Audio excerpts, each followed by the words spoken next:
Hello，大家好，欢迎来到今天的胡说北道对话环节。今天呢，我们会一起探讨一下中美之间他们如何对待 AI，然后全世界的 AI 它的发展的趋势是什么样的。今天呢，我邀请到了几位朋友过来一起跟我们去探讨这个问题。有请这几位朋友跟我们自己一个介绍一下。那个 Bachelor 跟 Eric 跟左岸跟毛哥，你们可以一起来介绍一下你们自己。左岸，喂，喂，嘿，左岸，你说，哎，你好，听得到吗？哦，哎，大家好，我是左岸 Max，哎，你好，你啊、好，你好，你好，啊，嗯，今天是邀请来第一次来上麦啊，不太熟悉，说的没不好，大事没事。家见谅。好，那左岸他是呢有这个communication technology 的 background 的，他是一直是做这个通讯行业的然后那个 Bachelor 你可以说一下，也介绍一下。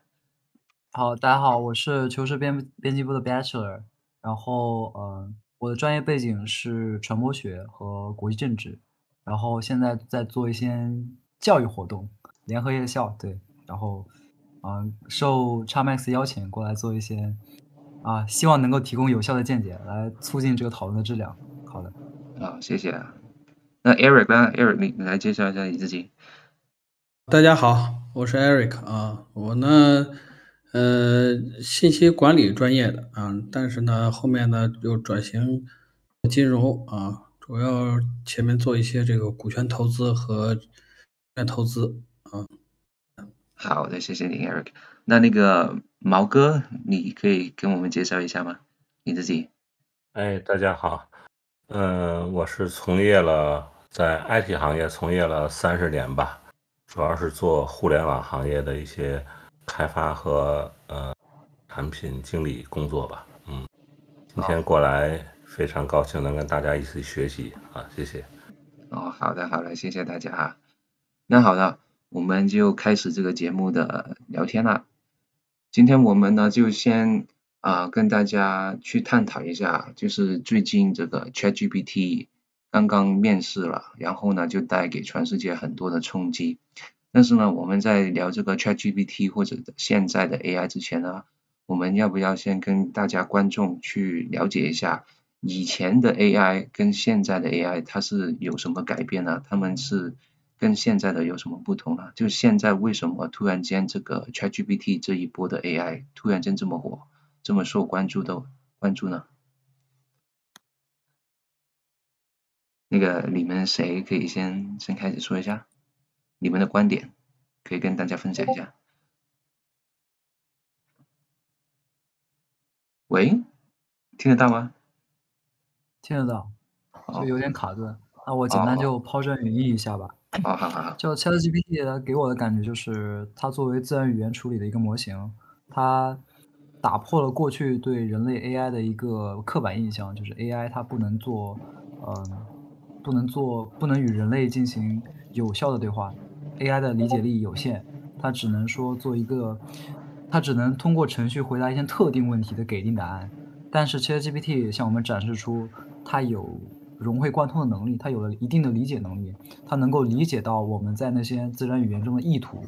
至少说它这个神经网络已经成熟到可以混美，可能十几岁小孩的这个智力了，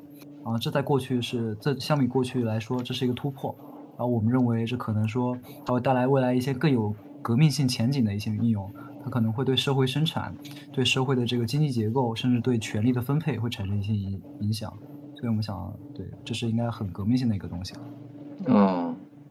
那它跟之前的 AI 有什么最大的区别吗？就是那个 deep learning 的那个 model 不一样吗？我可能持有的观点跟他不太一样啊，就是实际你上 AI 的，我觉得人工智能的起来，其实早些年已经有了。这些年已经有了，只不过它呢，以前的是面向特定领域、专业领域里的，你比如说，其实追溯最早的时候，那个微软不是那个 MSN 阶段的时候推出一个小爱机器人嘛，对吧？那其实就是一个当时出的一个小的雏形嘛，就是面向这个用户端的。包括比如说中国实际上在这个比如说神经网络呀，包括深度学习，其实在前面的时候，14、15年的时候，其实就已经有了。比如说比较火的，我们的这个中国带火的这个电商，还有一个视频，在这个智能化的应用领域里面，比如说电商里面的智能推荐、智能的检索，包括视频里面的就是根据用户喜好的智能推送，这里面都包含一些 AI 里面的原理。但是这次这个 OpenAI 它这个推出这个，我觉得基于几个条件啊。第一个是什么呢？以前啊，这个AI 它对这个你的硬件资源要求很高的。对，比如说它的这个服务器啊，它的算力要求是很高的。近几年呢，前面的时候有这个虚拟货币诞生起来的，像这个 GPU， 还有一个是这个芯片技术，在近几年的一个高速发展，然后这个行业那个大量的一个能啊提升，使得它这个是 AI 的一个基础条件，就是它的算力啊，它的这个服务器源出现了一个比较井喷式的一个发展，因为它的成本大大降低了嘛，对吧？这样的话就是提供了一个AI 从专业领域向这个普通大众可以展开的一个切入口。因为如果我们的芯片的成本还是像之前那么昂贵，那你比如说我们像前面的时候在金融领域经常会出现的，比如说这个智能交易其实就是 AI 的其中的一种。但是呢，以前的是比如说他们用的都是比如说在进行演算呀，在决策用的是超算啊，有些用的是超算中心的租超算中心的服务器啊，它的算力啊什么的。但是你现在通过这几年把芯片的价格打下来，然后呢降低它这个算力的这个成本，但是现在实际上成本还是比较高的啊。然后呢，这个包括这个其他的一些这个AI， 就是前面的是比如说那个 AlphaGo 啊 ，AlphaGo 的那个比较爆炸性的、比较吸人眼球的，以后使得其他的一些这个人工智能的一些公司的介入，使这个领域里面参与者逐渐增多，它的这个行业门槛呢降低，然后出现一个这么一个契机。但我觉得它不是一个，比如突然而然出现的，实际上是前面已经有很多年的一个铺垫才形成的一个，所以我觉得大家也不应该太意外。的确是啊，之前就不早之前在 ChatGPT 出现不早之前，还有那个Google 出的一个叫做那个 AlphaFlow 的那个东西，那个 AlphaFlow 也是一种他们是利用这个 AlphaFlow 的就是 image processing 去分辨这个人类的那个 protein 里面的那个结构，然后去找到了全人类里面80%到90%的那个 protein 的那个结构是怎么样的，那个蛋白质。所以说这是一直以来都这个 AI 产业一直来都在做那个突破。那个左岸跟那个毛哥，你们有什么看法吗？你们对那个 AI 的之前的发展到现在这个过程？这个我说一下关于ChatGPT 的这个人工智能的这个事儿吧。好啊。是这样，现在咱们看到这个 GPT 的这个人工智能呢，实际上是主要针对语言模型的一个人工智能的优化。那它的这个历史是怎么过来的呢？它实际上 GPT 的 1.0 是基于2017年，谷歌呢就是出了一个论文，这个论文呢就是它标题叫 Transform，然后翻译成中文呢就是说它是用于语言理解的新型神经网络架构。那它这个神经网络架构就是和以前的语言模型的网络架构有什么不一样呢？就是说，在以前呢，我们在做这个语言建模的时候呢，比方说举个例子吧，比方说翻译系统，那翻译系统呢，我们实际上比较传统的方式，以前就是说，我先构筑一个语言的模型，英文的、中文的，然后把它们之间的规律找出来，然后呢，通过这个，最开始没有卷积网络，最开始呢，只是说，通过这种1对1的映射这种方式。那后来出现卷积网络以后呢，我们用卷积网络呢去训练，在这个模型之下去训练。但是呢，这个还是有一个问题，有一个问题是什么呢？就是说，我们发现呢，在训练的过程中，它的这个参数是海量级的。而且呢，这个卷积模型就是以前的，包括这个循环模型，我们可以讲是，实际上是这种，怎么比喻呢？就是说，它是把所有的数据去模糊构象化，但是呢，它没有实现这个信息的这种。这种递归猜测，这是我给起的名字，递归猜测，什么概念呢？就是说，在新的模型里头，我们叫做递归网络神经。那递归神经网络，递归神经网络的概念呢，我举个简单的例子吧，就是说，你在给我一个第一个的标识的时候，那我通过这个标识，从训练的库里头，我根据概率，然后找到这个标识对应的下文。但是传统呢，可能它就是从下文一步一步的，就是都给你生成统一的一块生成了。那这个在训练的过程中呢，它就比较死板，而且这个数据量巨大。那现在这种递归方式是什么呢？我有了下文以后，然后我把下文和我刚才提供给这个询问的这个标识加在一起，变成一个新的标识，又返回到网络，又用整体再去提取这个，根据这个概率去提取这个得到的下一步的结果，然后到下一步结果出来以后，我再和前面加在一起，然后我又递归的去抓取。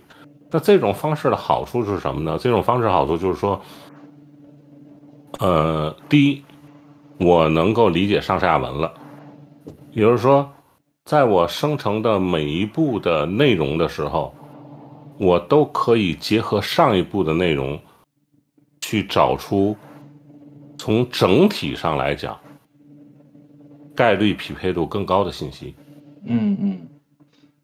那这种方式呢，就造成了现在咱们看到的，就是说，这个 GTP 在我们在给它做一个提问的时候，我们的准确度是大大的提高了。而这种提高带来的结果呢，就是说，它基本上能够解决了一个语言模型的统一问题。就是以前咱们语言应用有语言识别，对话，不同语种之间的翻译，然后这个信息的这个信息的关键词的摘取，然后信息的压缩和信息的总结。那这些东西以前都是分散在不同的模型里边的。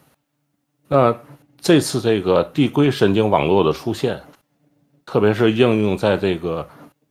语言理解的这方面的出现，它把这几个功能都糅合在一块了，就都一次性处理掉了，它满足所有的这些个要求。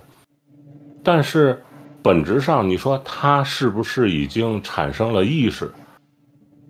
从现在这个模型看，它应该是没有。它只是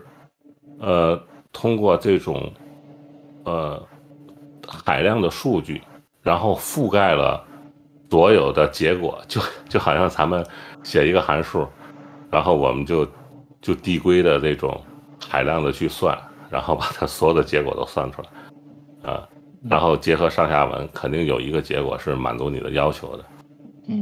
所以说它现在还不算是一个 general AI，对不对？就是它也是一个直线的，就只做这种文字处理的 AI， 但是它展示出来就让人们感觉到，因为是文字嘛，因为我们都每个人都每天都会利用文字，就感觉到它什么都可以帮我们去处理掉那样，就通过文字，但是其实它只是在文字的结构上，就好像做一个所谓的 auto correct 那样的，就是每个字的那个关系处理的比之前的 AI 都更加好。所以说它每一个字跟每一个字连起来的时候的那个那个梳理性跟那个理解出来的那个信息，看起来就好像他真的很懂你那样，就好像他什么都懂，但是他其实什么都不懂，他只是懂得如何把每一个字串联起来，看起来是一个很 logical sense 的一个 order 一样去展现出来给你看而已。可以这么理解，但是实际上你把这个文字呢改成信息，可能就是更好理解了。就是说你把那个文字那个概念你抛去，你不用管它是什么语言，反正呢就是说我在这个学习的过程中，就是海量数据学习的过程中，那我进入这种卷积网络，进入这个就是递归神经网络，我在抓取这些信息的关键的时候，那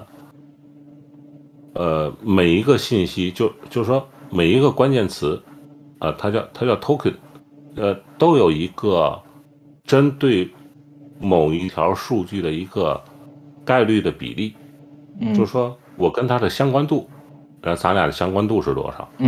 那比方说，当你提出来就是说的，中国是社会主义国家吗？那当你提出这个问题的时候呢，它首先就是说，千巴已知的中国社会主义国家的相关性的信息先拿到一起，然后产生一个初步的结果，然后呢，这个初步结果呢，可能它收到的最高的关键词就相关词，比如说像马列呀，像这个毛泽东啊，像这个共产主义啊，这些东西他搜索出来，然后他又把他初步的这些东西，又和前边的中国社会主义这两个信息点又结合在一块儿，然后又返回到这个网络去截取跟这个第一步的结果更接近的这个相关的信息，那可能又拓展出来了，什么这个由共产党会拓展出很多相关性，由马列会拓展出很多相关性，那然后所有的这些个它经过几次迭代以后，那它这个信息的冗余已经很少了，就是说的差不多它可能这信息都已经有交叉了，那这个时候那些交叉的信息，那可能就是他要回答你的内容，不是，就他觉得你想知道的那些信息，关键的信息点。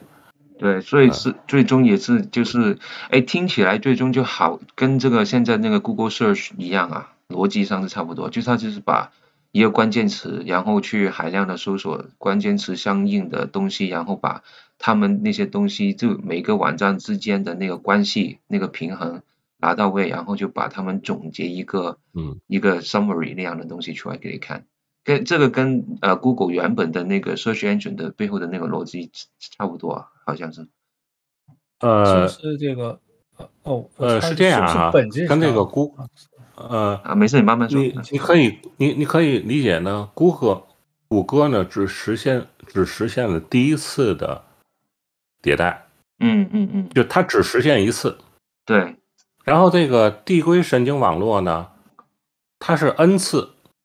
对对对，那样对。它不停的把搜索结果又变成新的这个信息锚吧，就是咱讲信息锚吧，又返回去，然后不停的迭代 n 次以后，最后得到的结果，那这个时候得到的结果肯定要比 Google 的一次要好得多。对，而且它在训练的时候也是采用这种方法。就是说它在收集信息的时候，它像谷歌这种传统的这种搜索引擎，有开源的，大家如果感兴趣，给大家介绍一个开源项目叫 Lucene，它是一个开源的搜索引擎。实际上你可以理解为它就是一个倒索引，就先分词，然后倒索引完了以后，然后给不同的词之间的相关度打分，打完分以后，这个就作为一个数据库里你查询的一些个信息点。这是咱们搜索引擎现在的情况。但是它这个递归神经网络呢，它不是，它就是说我每次搜索完，就是吸收完了这些个信息以后，我把它这个都标注了以后，我再返回来又深层次的去找他们的这个交叉点，比如说概率的交叉点，我在不停的做这个事儿，就自己好像不停的消化一样。那如果你要是说只要你算力够，它这个过程是一直在进行的，就后台一直在做这个事儿，所以说它会自我的把信息的这个准确度会自我提升。但是就即便如此，即便现在这种情况啊，我看到过一个资料，大致呢 GPT-3 它如果没有就是不知道准确答案的话，它的编造率就是它会拿一些咱们说人的感觉就是他在胡编乱造，但实际上他就找到一些个相关度非常低的一些数据给你，那这个概率大概是40%，那进化到4.0 以后，这个数据已经降到20%了，这是一个非常明显的一个进步。这实际上就是它在不停的自我训练、自我进化，对对，包括这个相关度不停的找这种就是更大量的交叉吧，它不停的在进化这种情况，明白啊。那个左岸，你刚刚想说什么？你可以继续说。我想说，是不是这个它是基于深度学习跟机器学习的，就是这套策略，它本身它就不能产生意识啊，它都不是一个方向的那个。它的本质还是进信息的那个，就是检索，对，就是信息跟信息之间的那个 relationship， 然后就把它相关性，对，把相关性更加好的去展现出来给我们人类看。就以前的好像刚刚那个毛哥说的那种，就 Google 只是我们通常已经用过了 Google 的话，就了解到它只是做了一次的分类，然后就给我展示到相对好的那个答案。但是呢，现在因为通过 deep learning 跟 machine learning 的无限的去反思反考，它给出来的答案里面已经含有了全世界所有信息里面的那个关系度最密切、最好的，逻辑上可以放在一起最好的去展示给我们看，所以就让我们觉得它是一个全能的一样的 AI， 但是其实它不是，它只是一个单方面的可以分析那种信息逻辑跟那个信息跟信息之间的关系比较好的一个单一的工具而已。我是想说，沿着这条路走，它再进化、再发展，它也不是朝着意识的那个方向去的。是真的没可能吗？现在是比较初步嘛，因为它刚刚出来才几个月，这以后真的不可能吗？这个东西，怎么说呢？首先说意识这个东西，咱们得大概想一想它包含什么。实际上呢，如果说第一个意识里包含不包含联想这个概念，如果包含联想这个概念的话呢，这个模型它应该能基本满足这个条件，只要它数据量，只要它运算量够大。第二步呢就是逻辑推理。逻辑推理呢，它的这种就是基于递归的这种方式呢，实际上它是，咱们可以这样理解，它是基于相关度概率的逻辑，演算，就是说它第一步的相关度决定第二步的结果，第二步结果决定第三步的结果。对。但是其实这个跟我们没有，但是这个就是这种结构跟我们人类平时后接受信息，然后把信息分类，然后把信息与信息之间的关系连起来的那种思考模型不是都一样吗？就跟人类的思考模型很像啊，可以这样理解吗？对，我知道你的意思，从联想和逻辑推理这一块儿有相似处，确实有相似处。但是人有一个就是创造性，那这个创造性呢，现在我不知道，因为我也不是学这个，就是这个人类神经的一些东西的。就这个创造性，它到底是基于联想的创造性，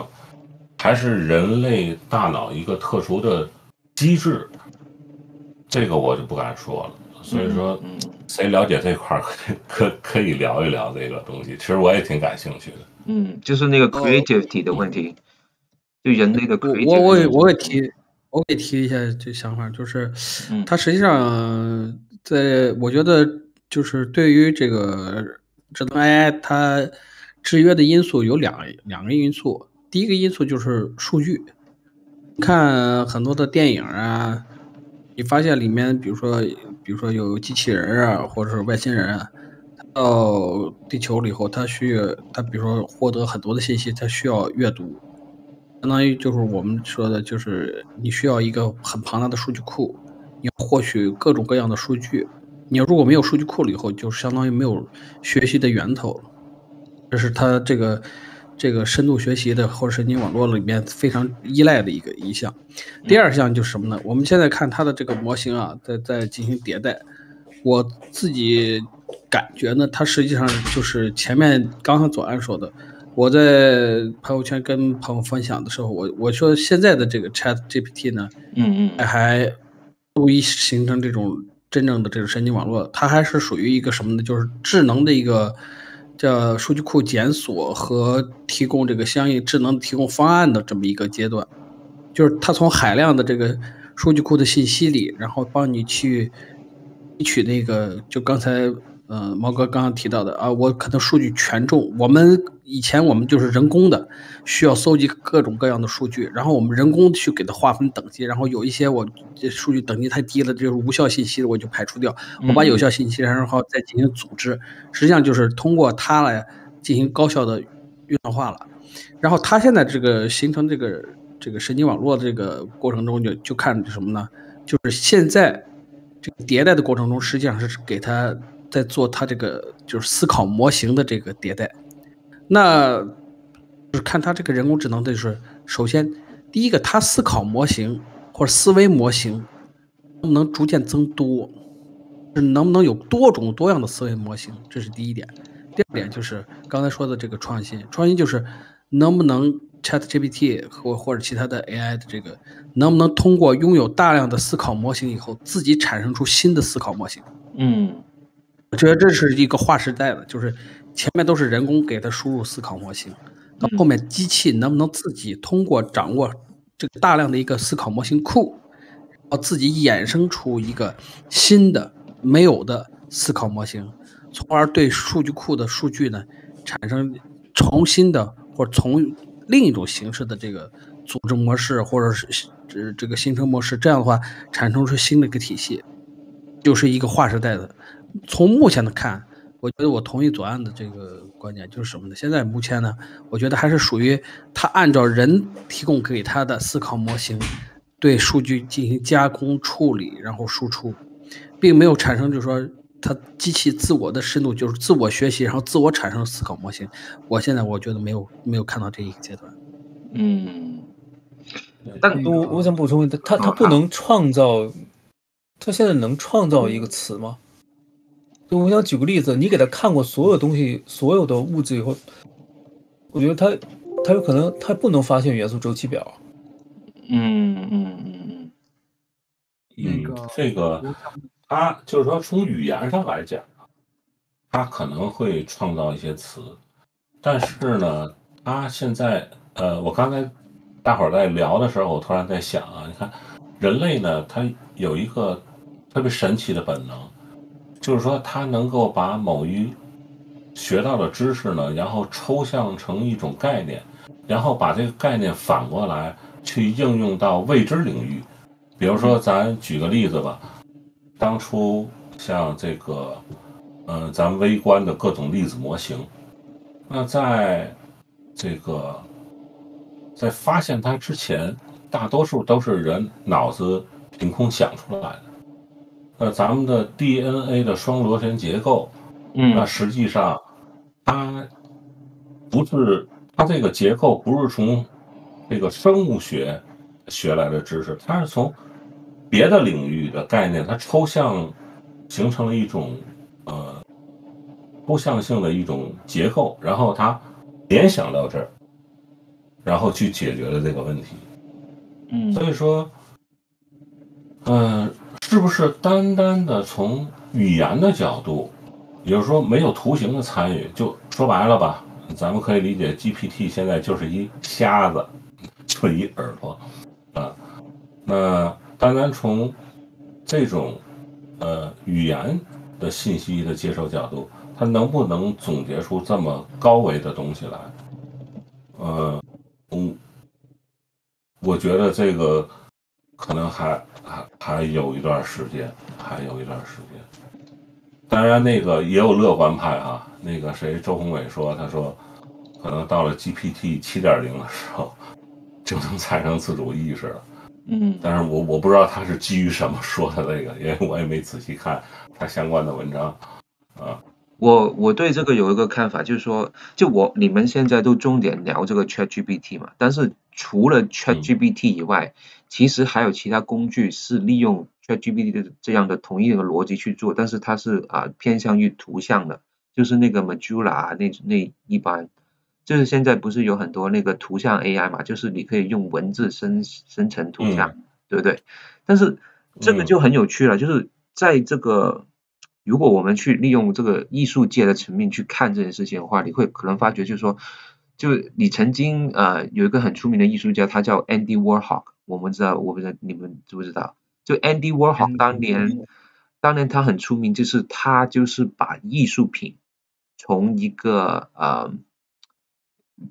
工艺品的那个过程推到一个大众化的消费品的一个动作。然后呢，他就做了一个动作，就是他直接把很多东西复制、操作，这样去展现出来。然后他整个概念就是艺术其实可以利用操作、二次创作，然后量产化，去重新找到艺术的新的定位。然后他这个整个过程其实就跟我们有时候听歌的话，我们可能就是有一个 concept， 就是把以前的音乐重新用新的一些声音或者什么去做一个 remix， 对不对？大家对这个 remix 有概念吗？就是把一个歌重新去 remix 一遍，然后你做这个 remix 的过程里面呢，其实你就是产生这个所谓的创造，就 creativity， 对不对？所以说，如果按照这个框架的理论去看这个事情的话，我们再去看到这个文字生成图片的它的逻辑，其实它背后就是一直在做这个无限量的 remix， 通过不同的图片的 remix 来展出一个类似我们要求它画出来的一个图片一样。所以说它其实在这个图像形成的过程已经展示了一个 creative process， 就是一个创造性的过程给我们看了。所以说我可能觉得这个创造性的东西 AI 在这方面其实它已经展示出来了。我想补充一点，就是我切回到之前我们讨论的意识的问题。其实不是本质，就大家为什么会觉得一个东西有意识，就无非是说它的行为它有自己存在的目的，你认为它的存在有自己的目的，你认为它会能动的改造这个世界。那其实 ChatGPT 它现在没有开放一个自己生成 prompt 的接口。如果说它把比如说现在每一次 ChatGPT 的对话，它是一个对话，它这部分它的记忆留存在这个内存里边，也就是刚刚毛老哥所讲的是什么递归神经网络，它是能够记录之前的输入的。它把之前的那些信息记录下来，它去自己generate promote， 自己做行为，它自己可以提供位移，自己给自己发送指令，这个是可以做的。是不是？它可以根据过往的这个指令，自己去通过一种算法形成新的 promote， 给自己去做位移，给自己去做移动，给自己去做一些事情，然后可以通过自然选择，它可以大量的去做这样的铺开，就是很多这样的 AI 机器人，看它在中间挑选有没有说目的性特别强的，可以训练出一种就是大家看到一个东西，它是不是认为它有意识，其实你是看不清楚它内部的神经元活动的，你只能看它是不是和外界，就它接受信息，它能够对这些信息做出一种反馈。而我们现在说它没有意识，是因为它的反馈过于低级，或者说过于简单，它是一个程序性写死的东西，或者说它只能给出一个给定的，或者说一个比较有理解力的10几岁的婴儿的答案。但这个东西如果它不只是能给答案的，它能够走动，它能够做出一些行为，它能够自己产生 promote， 它根据你的那些指令，它产生自己的记忆。那这种东西就像今天我们之前聊的那个就死后复生计划，可以通过赋予这些自我产生 promote 的这种机制，因为你没有办法确认它是不是真的具有意识，或者说 AI 其实有2种发展方向，一种是这个传统的计算机模型，还有一种是根据这个仿生学神经网络，是模拟人类的大脑结构和功能。其实我还要回复左岸说的一句话，就左岸之前聊到说，意识这种东西其实不是通过这种神经网络这种简单的搜索计算，而这个我同意，但是本质上它是数学模型，本质上人脑它的活动它是原子反应，它是粒子之间的反应。这些粒子的反应，大家上过高中的化学，它都是可以计算的。那些东西只不过它的计算的维度很复杂，它可能涉及到各种各样的计算，它可能需要它可能只能通过模型不断去逼近一个结果。那个东西绝对是可以通过计算机的这个数学模拟出这么一个人脑的化学反应。之前都是数据集，都是在做内部运算。这个运算，我认为是可以通过复杂的神经网络去把它模拟出来的。对，所以我认为就是我比较乐观，我和那个360 CEO 的我们俩判断是相似的。明白。的确，这个人类现在就是对这 conscious 那个还有很多东西，我们自己都对自己的大脑的形成或者自己大脑怎么去做决定，怎么去产生这些意念的话 idea 的话，其实也不太准确，所以说根本全世界就没有一个定律说你要怎么样就等于你是一个 conscious 怎么样，你就是有一个就是有个灵魂或者什么的，就是这些都是未知领域。但是的确我们是可以看到就我们刚刚讨论的很多的点其实是可以看到它这个现在的这个科技是有这个苗头，有这种可能性存在。然后呢，我再补充一下，我刚刚说到这个关于艺术这个概念里面呢，就是曾经那个毕加索 Picasso 就说过，他就 good artist copy, great artist steal， 就是说好的艺术家呢，他就会抄作，然后更加好的艺术家呢，他就会直接偷。然后他想表达的概念就是说，其实我们这个人类在做这种艺术创作时候，就从来就不是从一个零的开始的，就是人类做这种艺术创作的过程里面，就从来就是从你脑海里面从一个东西、一种形象或者一个物体，然后从那里拿到一个 idea 过来，然后把它放到另外一个 idea 上面，再 mix and remix 那样去产生一个新的 idea 出来。所以说其实就跟我刚刚所说的，我们可以看到其实那个Midjourney 这种用 text to image 这种 AI 的话，它其实就是在做这个动作。所以说我觉得现在的 AI 是足以够去产生所谓的那个创造，就是 creativity， 它是可以的，只是说我们在这个 ChatGPT 这个文字端里面，它暂时还没有展示到我们这个看出来像这种 image process 出来的那个类比吧。但是也不一定因为其实你可以叫这个 ChatGPT 帮你去写一篇文章，对不对？就你可以要求他说ChatGPT 请你用这个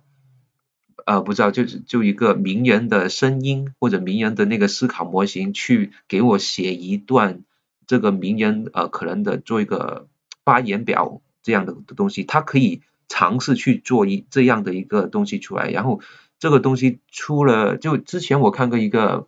在北美的有一个 show， 然后他们就做了一个东西，就是他叫 ChatGPT 用这个有一个很出名的那个rapper， 就是那个唱说的那个唱说演员，然后用他的那个思路跟那个声音去写了一首新的唱说歌，就一个 rap song 出来，然后出来的效果还是挺逗的，是有这个，我觉得这就是他展现出他的那个 creative 的这一方面的一个呈现嘛。我觉得你举这个例子不太适合。说这个AI 为什么我说的这个艺术不太适合呢？就比如说第一个是什么呢？就是说我们说都有创造性你把这个音乐呀、美术你把它加起来以后，它有一个问题在哪儿呢？你比如说我们在讲这个艺术里面，比如说文艺复兴或者后现代它必须是也不是说这一两个作品，它都会是一个，就是说形成一个文化现象，它是以一个比如说历史发展的一个过程中，社会发展的这个形成这个文明的一个动力它有一个很大的一个基础，人认可的一个基础，是不是人认可的一个基础，人的一个参与，人的认可，形成一个集群了以后，不可能是一两个作品，而且就即便是你出了作品，需要人的认可，这其实就脱离开这个人工智能的创造性，是人的一个就是我这样表达，就是说你人工智能创的一个东西，最后还是需要人的认可。如果人不认可东西，你说它有创造性吗？你并不能简单说。那你怎么他把对我明白你的意思，但是你怎么去定这个人的认可度是多少才算是人的认可？我本身去一点，我补充一点艺术是什么呀？艺术本身是话语权，是权利。对，这个权利实际上掌握在人的手中。对啊，所以用这个不能。意识也是这样，我研究人脑，我以人脑为蓝本，我研究它，我规定它叫意识，哪怕这个 AI，它完成的工作跟人一样，我人仍然可以不是你这个生成机制跟我不一样，那你不是意识，所以我们应该跳过这个是不是意识这个争论，多关注一下它 AI 究竟现在能做什么。对，我举个例子，没完。例子，我觉得为什么我说为什么这个艺术类的不太适合你拿这个，它可以辅助创作，但是最后它产生这个，就我们说文化作品或文艺作品，最后还需要人的认可。而我举一个例子是什么呢？就是比如说中国的这儿有个大学团队，他们制作了一个什么？制作了一个就是一个无人机的一个 AI 的一个系统，就是说他在把这个无人机有几十台无人机放在这个竹林的这一侧，然后给它规定所有的无人机到达竹林的那一侧，另一侧中间是一大片竹林，然后这个无人机同时起飞，开始穿竹林。里面就涉及到一个什么呢？就是它机器自己的人工智能的一个问题，就是他们在飞的时候，它得根据自己身边的周边的一些信息，然后呢调取自己的模型，然后进行决策。每个无人机实际上都是自我决策，但是它按照一定的规则去决策，根据它身边的环境、身边的物体选择自己的路径，最后达到一个中间的目标点。这个我觉得是实现了一个人工智能的一个比较稍微复杂一点的阶段，因为它就涉及到有一个自我决策的一个机制了，但是它的自主性实际上还不是那么强，它实际上也是通过模型选取那个，比如说这个模型里面它自己的这个根据自己的身边的这个因素，然后提取到那个概率最好的或者最优解的这个阶段。但是呢，这个里面就是完全没有人的干预了，是机器自己的进行自己收集、自己去处理、自己去决策。就是在你的眼里面，就如果那个 AI 或者那个一个 APP 或者是什么的，它要用自己的意识去创造一个图片出来的话，那才叫 creativity。但是如果是要人去要求它或者提供它某一些东西让它去生成一个东西的话，那个就不算是创造，是不是？我的意思不是这个，我的意思是什么呢？我的意思就是他创造出来的以后也是需要人认可的。那有可能比如说这个我们就看了这很多的影视作品，有可能比如说我们的以后的仿生人或者机器人达到一定的阶段了以后，有可能机器人它自己产生的这种比如说创造性的，比如说文明的东西或者意识的东西或者是艺术的东西，达到自己机器群体的认同，那时候就跟人没什么关系了。刚才左岸就说的，艺术实际上是权利，是认可的权利。权利是谁？他现在创造出来的是人认可的。如果你创造了一个群体，我们说把这个硅基生物发展成一个族群，一个群体，他创造出来这个文明，他自己这个群体如果认可了，产生一个自我意识的一个繁衍出来。你现在他出来一个需要碳基生物去认可，我不认为他这个算是人工智能的一部分。没错，它这个我补充一下哈，这个 GPT 在整个的这个学习过程中呢，实际上是有人参与去教育它的，就它有一个教育过程。大概这家公司呢雇佣了一个40人的团队，这个团队呢，是根据人类的喜好和人类社会的行为标准，然后去给 GPT 给出的答案去打分。这个工作一直在做。所以说呢，刚才大家说的我觉得特别好，也给我提醒了，就是说实际上这包含2部分，一部分呢就是能力，一部分呢是目的。那意识是什么呢？意识是说目的加上你的能力。现在看 GPT 工具化，它的能力非常强，也就是说平常工作中代替一个秘书或者代替一个法律顾问，这是完全没有问题的。但是这个目的呢就不一样了，目的到目前为止是人类去告诉 GPT 的各种前置条件，比如说喜好偏向，这个社会的接受度、社会的容忍度，还有你做这件事情的目的，都是人类在告诉他。如果说什么时候，就像刚才你说的，他为了自己的网络生存，然后产生了自己的目的，总结出了一套自己的生存法则，就像人身体里边为了保证人活着，然后各种的这个化学反应，各种的这个多巴胺的分泌啊，然后来指导你的思想，控制你的目的。那当它产生这种东西的时候，我觉得那基本上就可以理解为它有初步的意识。但目前为止还是由人在控制它。而且这个边界要不要跨过，我觉得这是咱们人类现在面临的一个很大一个问题。没有，我觉得他要不要跨过不是应该这样问吧，是他可不可能跨过，这个问题我们人类也控制不了，因为因为他是自己每天在自己学习嘛，所以说他有可能真的有一天自己产生的那个变化，根本就是我们人类没办法控制的，对不对？就可能就在那个拐弯点的话，它就出现了你刚刚所说的，它可以为自己的存在去做决定，而导致到它变成了就是我们所说的有自我意识了，那个时候就对。反正你要是按进化论来讲呢，就是人类的这些个目的和意识都是从这个一步一步进化来的，对吧？从对单细胞生物啊一步一步进化来的。对。那如果说什么时候这个人工智能突然它产生了这种生存反馈机制，或者说有某一个工程师哪天脑子一热，给他加了这些个机制，那很有可能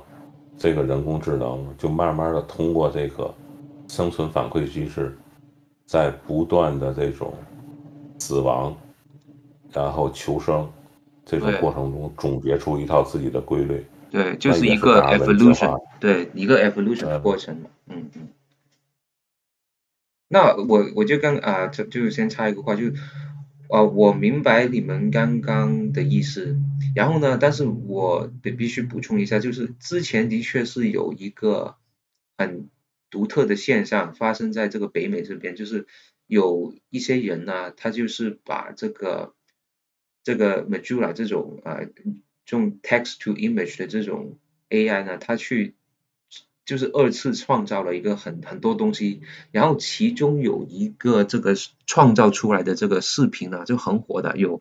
好几百万人去看的一个东西，就是北美这边有一个比较火的一个卡通，它叫做 Family Guy， 然后呢，那个创作者呢就利用这些 AI 工具呢，就去叫这个 AI 把这个卡通人物的这一个 Family Guy 里面的人像啊，跟整个场景啊，去重新塑造一个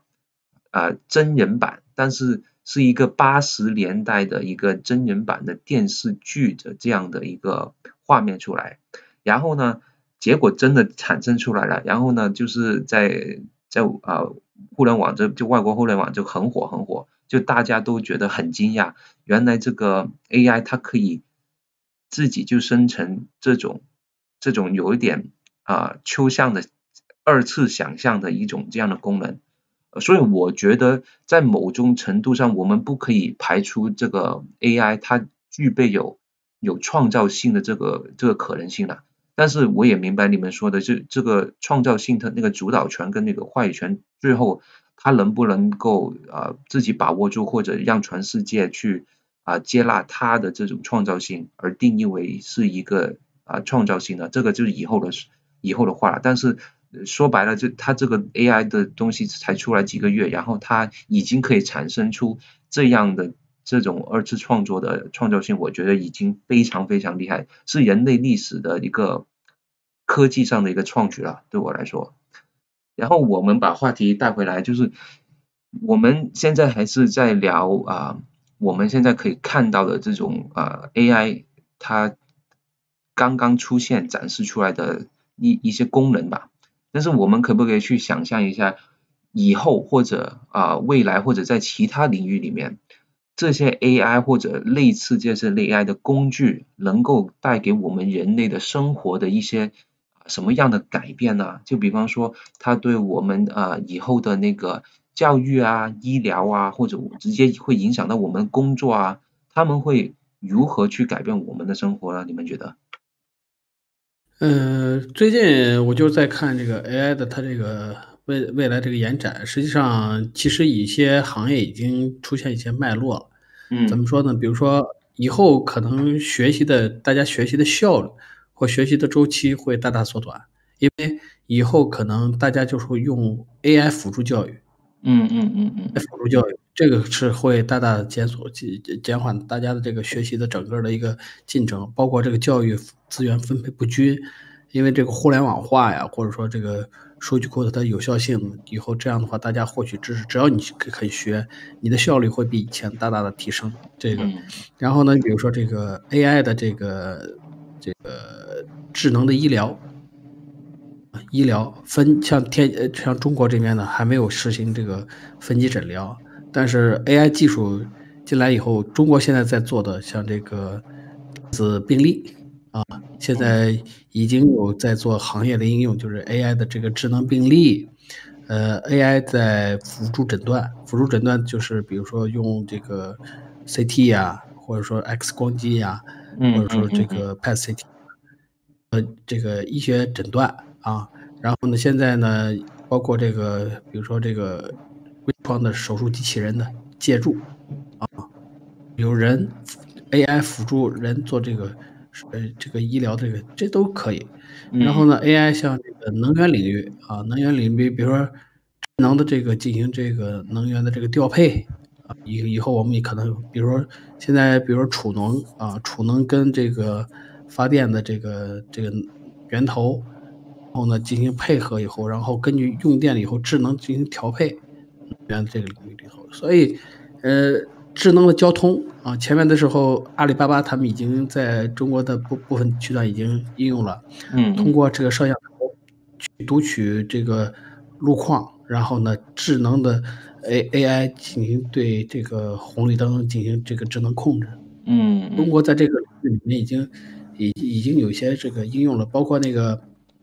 华为那个智慧的那个港口利用这个计算机智能的进行这个港口的整个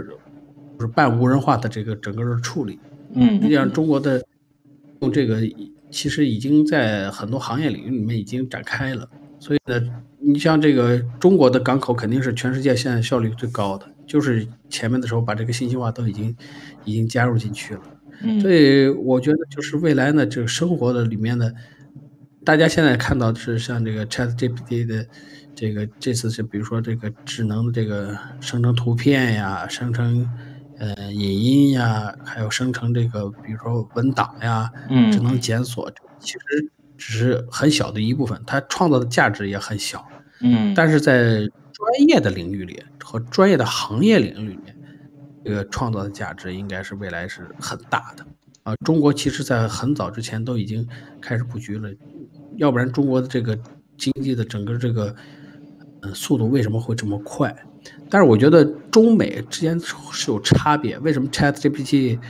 是诞生在美国，而不是先产生在中国？它就是因为两个国家产业结构的这个不太一样。ChatGPT 实际上。第一个是它推出呢是，一个是基于它的模型，第二是它没有那么大的这个数据库的一个基础，它实际上，把这个模型放出来以后，众多的参与者也是为它提供了一些的数据源嘛，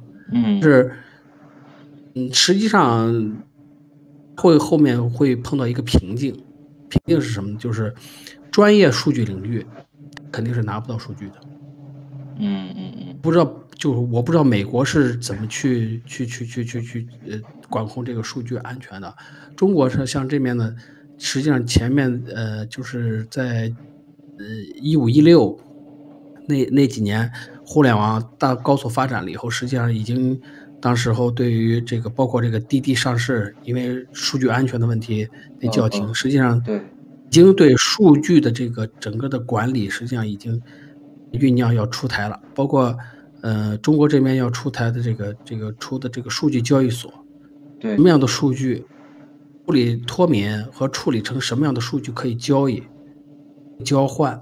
数据的储存、数据的安全管理，实际上中国已经很早就开始进行布局了。所以我就说，它虽然够把这个人工智能达到一个阶段，但是瓶颈在于我一开始提到就是。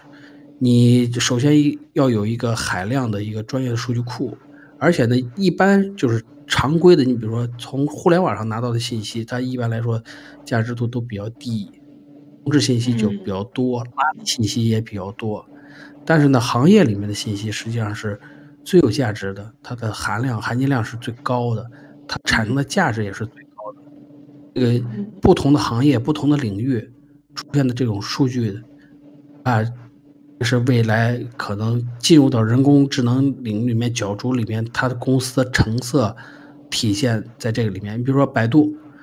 我们看借这个前面这个 OpenAI 的这个风头火一下，因为一开始前面的时候，前面几个版本都是开源的嘛，对吧？对。那百度过来以后去做，但是我从一开始我就不看好百度，为什么它没有在中国的互联网领域里面没有它自己的专业领域。但是它有这个搜索引擎的这个领域，但是很多价值很高的，你比如说腾讯是社交网络里面它掌握的这个流量数据信息最全的，对88是在商业领域里面掌握数据信息最强的，华为是在工业领域里面掌握数据最强的，而且呢，阿里巴巴有自己的云端。腾讯有自己的云端，华为有自己的云端，百度云相对来说差一些。这些有专业领域、行业领域，还有你的这个有价值的数据领域，这些企业里面，比如说我们这几天我们看市场比较火热，现在那个百度那个风头过去以后，马上就大家开始预期这个华为的盘古模型。阿里巴巴自己的模型，所以我觉得后面阿里巴巴的这个出来的人工 AI 和华为出来的人工 AI 含金量还会更高一些。现在像 ChatGPT 这个，它给供给的这些一般阶的这种客户的使用的这个，我觉得含金量不够。但是也不可以这样说吧，因为我觉得。那如果按照你这样说的，那 Google 的话，它就不值钱啊。那 Google 值钱的地方，就是因为它拥有了基本上它是拥有了整个世界的互联网的数据嘛，对不对？所以说但是我明白的意思是，这个世界上会有专业数据，然后用专业数据做成这种专业 AI 去做某一个行业的里面的专业的东西，但是你不可以否定，就是说这个非专业领域里面的，就是我们现在可以接触到的互联网上的信息，它可以带给我们大众人类的整体的结构性的改变是非常非常有利的，然后作用也非常大，因为就好像刚刚这个领域里面有一个问题在哪儿呢？这个领域里面有一个问题，就是中美两国的这个它的文化还有它的法律结构不太一样。为什么我不是十分看好呢？你比如说，即便是这个它的模型很好，真的，你比如说在美国那边呢，它有些数据是不能拿的，就是我明白。那每个国家都有，对，每个国家都有。对。但是就是可以拿到的数据已经非常足够的影响我们生活了嘛？就好像说你现在看很多人可以从这个利用 ChatGPT 去帮助你学习怎么去编写代码，对不对？这是其中一个。或者你要 ChatGPT 它去帮你一起去构思一个写一个剧本什么的，它都可以有这个功能提供到给你。那这样就直接就影响我们生活、我们的工作、我们的就是我们现在的一切，直接是全部把它颠覆掉了，就是让我们更加去可以把我们的个人的那个生产力提高很多很多倍。所以说我觉得也不可以直接说它这个因为它是数据是来源于这个 open market 就是互联网上的，就觉得它没有那个价值，或者它价值不高。我觉得它价值也是非常的高的，就对于很多个人层面来说，它的价值是给以前的很多科技都相对它有一个问题，为什么我说它的这个它会这个里面有个商业考量是在哪儿呢？就是你的投入产出比。我说它的模型是就是比较好的，但是它就是回来以后产生的这个，比如说这个效益有可能不高。为什么不高呢？就是因为你的算力是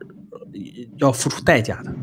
知道吧？你的算力是要付出代价的。现在它是肯定要收费的，对吧？不管是 Open 那个 AI 还或者是ChatGPT 或者是中国的像这个百度，它都要收费的。为什么呢？就是它需要从这个海量的这个里面可能有一些是无效的信息里面，它进行检索，它还得排除。它计算的过程中，你比如说分母，这里面这个基数它特别大，对它的成本是个损耗。这个是早期的现象了，就好像说我们知道我觉得不是，你先不是，我觉得不是，为什么呢？就是它这种开放式的平台，你不可避免这就是出来以后你的数据分母就很大。对，跟专业的行业里面的信息是不一样的。专业行业里面信息，我知道，它在哪个领域里面，它这个数据，对，它已经是很明确的。你比如说我们现在看 AI 里面它投资60%以上全是在服务器和这个算力上的。对啊，但是这是你的大前提是我们这个算力的科技没有成长嘛？但是你看看我们的这个你看，就是从 ChatGPT 出来之后，然后 Microsoft 投了10 billion 进去，然后 Microsoft 直接把自己的那个 Azure 的那个 Cloud Computing 让出来去让 ChatGPT 做这个后台的计算，然后再就是那个 NVIDIA 跳出来去跟他们合作去做一个新一款的那个专做 AI 的这种 chips 这种GPU 这种算法的 chips。去提供他们的那个整体的那个 cloud computing 的 infrastructure 的一个升级，就是这短几个月里面，我们可以看到，就是它已经带动了这个科技产业链的转型，去配合着这个 ChatGPT 的那个迎来，就从软件到硬件的一条龙去做一个全面的升级。然后我们现在不知道升级以后或者以后升级。2-3个版本之后，它的东西会变成怎么样？它会直接把那个成本降到跟普通的那个搜索引擎搜索那样低，对不对？但是我们现在可以看到，就是它已经垄断了全球的这个市场。它可以 ChatGPT 有2个版本，一个是免费的，免费的话呢，它就让你有这个延迟，就是有时候它的 server 太满的话，太 busy 的话你就收不到，但是你也可以给钱他，好像$20多美金1个月，然后你就可以没有这个延迟，也一定会算得出来给你。然后另外呢 Bing 那边呢，就是 Microsoft 的 Bing.com， 就是 Microsoft 的搜索引擎了，它已经也加入了它这个AI 进去，它可以做一个在搜索里面的一个跟 AI 机器人的一个对话的搜索。然后呢，之前上2个星期也公布了，他直接把这个 ChatGPT 的那个 AI 的模型放到了他整个那个Office 360的软件系统里面。然后因为我们都知道 Microsoft 的软件Office 360是全球的办公的软件的那个基本，就是那个 basic toolkit， 就是每个办公场所都会用到的。所以说它其实可以一下来就已经把这个市场垄断了，然后它就可以在上面慢慢的去加它的收费。就比方说你要在你的 spreadsheet 里面，那个 Microsoft Excel 里面做一个模型，第一个是免费的，然后你要去做第2个模型的话，它可能就额外在上面再收费，然后按着你的公司的人头去收费。所以说我们不要先这么早的把这个定性为它的那个经济效益是无效的，因为它需要很多东西，或者它现在我们的技术层面只限于它这样，因为我们现在讨论是未来嘛，所以我觉得如果我们放眼去看的话，再看它现在这样的布局的话，很明显它是想尽快垄断了市场，然后它就可以在这个价格上慢慢的取得它的优势。所以我不太同意你这个对它这个的评价。我给解释一下，你像毛哥他以前也是做互联网的，那咱们就比较清楚。互联网企业之间的竞争抢的是什么？抢的是流量。包括你像这个国内这几个巨头，阿里呀、腾讯，他们也在抢流量。这个抢流量就跟这个可口可乐做广告一样，他为什么要每年都要有一定的广告投入？为了回头要有客户来。那其实我觉得他像这个做嵌入或者做接口，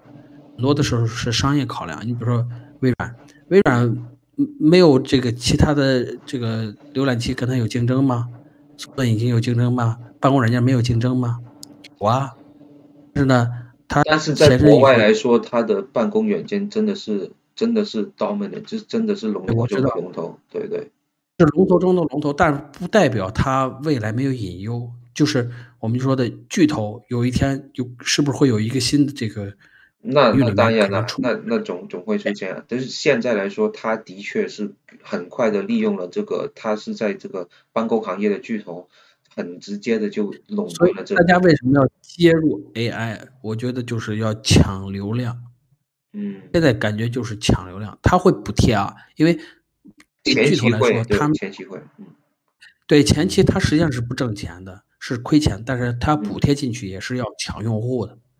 你的用户这个规模，这个我觉得咱们在讨论它商业模式的时候，最好给它一劈两半儿，一个是公众服务，一个是专业服务。那公众服务呢，它以后会替代搜索引擎，这是毋庸置疑的。但是专业服务呢，可能以后会更加的细分，有平台提供商、算力提供商、有数据提供商。这其中，这后边呢还有一个，就我们可能会以后出现一个叫训练师的一个角色。比如说，举个例子哈，比如说，医疗。那医疗呢，如果有医疗数据提供商提供了很多的医疗的这个数据，那平台呢根据它的算法把这些数据里边的关键信息，就是最有价值的信息凝练出来，把里边的逻辑凝练出来，这都没问题。但是呢，你还是得有一个非常有经验的一个团队去告诉他，你凝练出来的这些个信息，哪些是符合人道主义的，哪些是这个符合这个现有状况的。比如说，你在非洲一个医疗条件不充分的地方，和你在一个北京医疗条件非常充分的地方，那你的手段这些东西都要考虑进去。那这些东西就需要人，可能需要一个训练师去告诉他，在什么场景下你去选择什么样的策略。那这个时间长了以后呢，它才会有一个在专业领域的一个实用价值。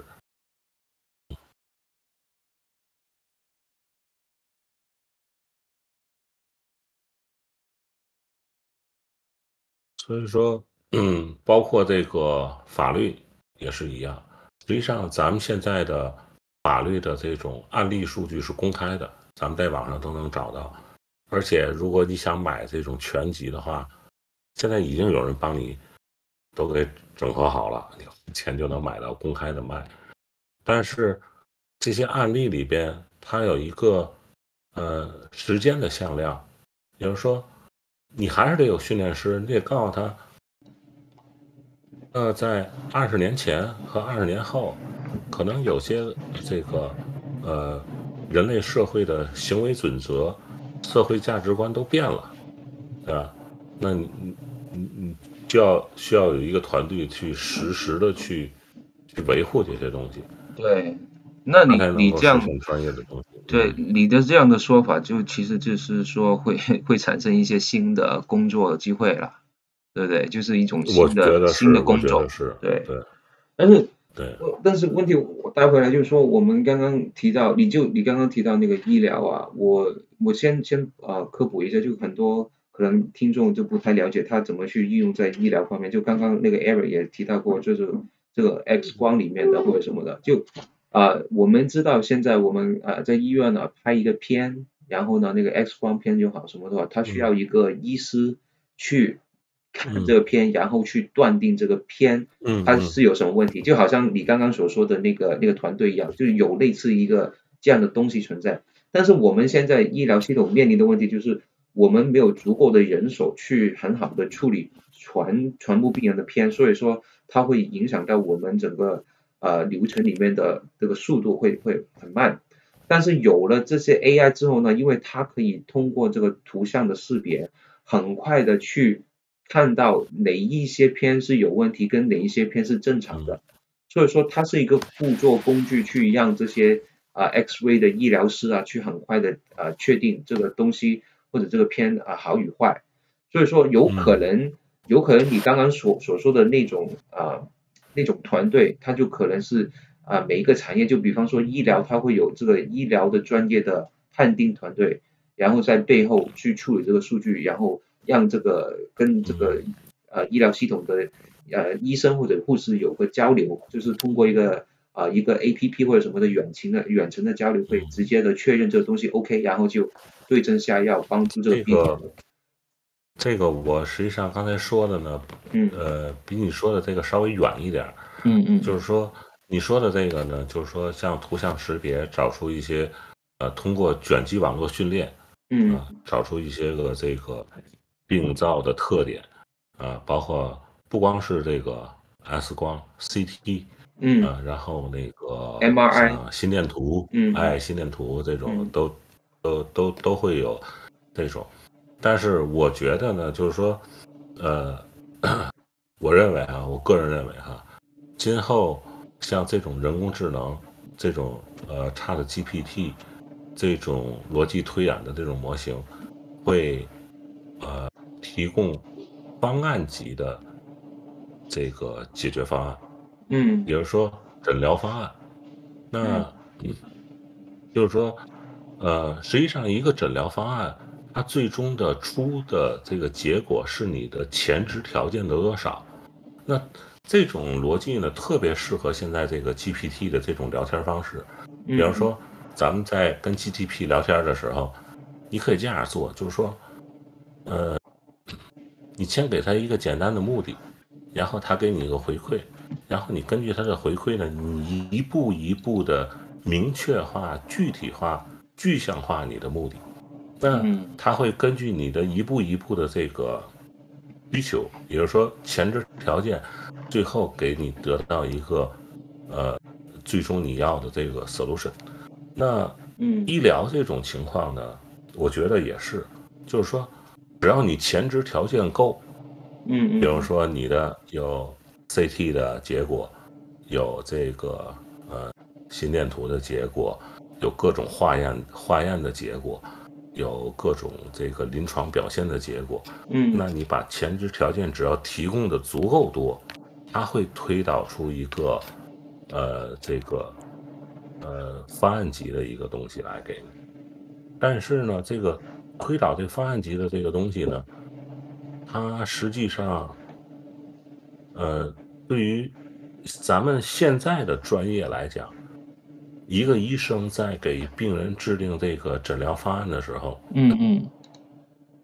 除了专业技术以外，还有很多人伦的东西、社会的东西，很多价值观的东西就含在里边。所以这些东西呢，对你需要有一个团队去告诉他。对，比方说，他可能最后给你出了3个方案，这3个方案都很好，但是呢，这3个方案可能某一个方案就不太符合那种人性，或者是比方说他可能效率这种社会价值观，对，他可能效率很高，对但是有可能在某个 culture 里面，就某个习俗里面，他可能不愿意接受这个方案，可能需要那个人的去调节这个东西。对，去把人类社会的一些东西去告诉他好恶嘛，去告诉他这个东西，就跟刚才我说这个 ChatGPT 那40个那个外包人员天天就是在给 ChatGPT 的这个回答的结果打分，是这个打分完全就是人的好恶，比方说你提一个夫妻吵架应该怎么办，他可能咣给你4个条件，第一个离婚，第二个一定要追求真理，一定要坚守底线，对吧？第3个怎么样？那人类打分就可能就会倾向于，这个男同志还是，如果是男的，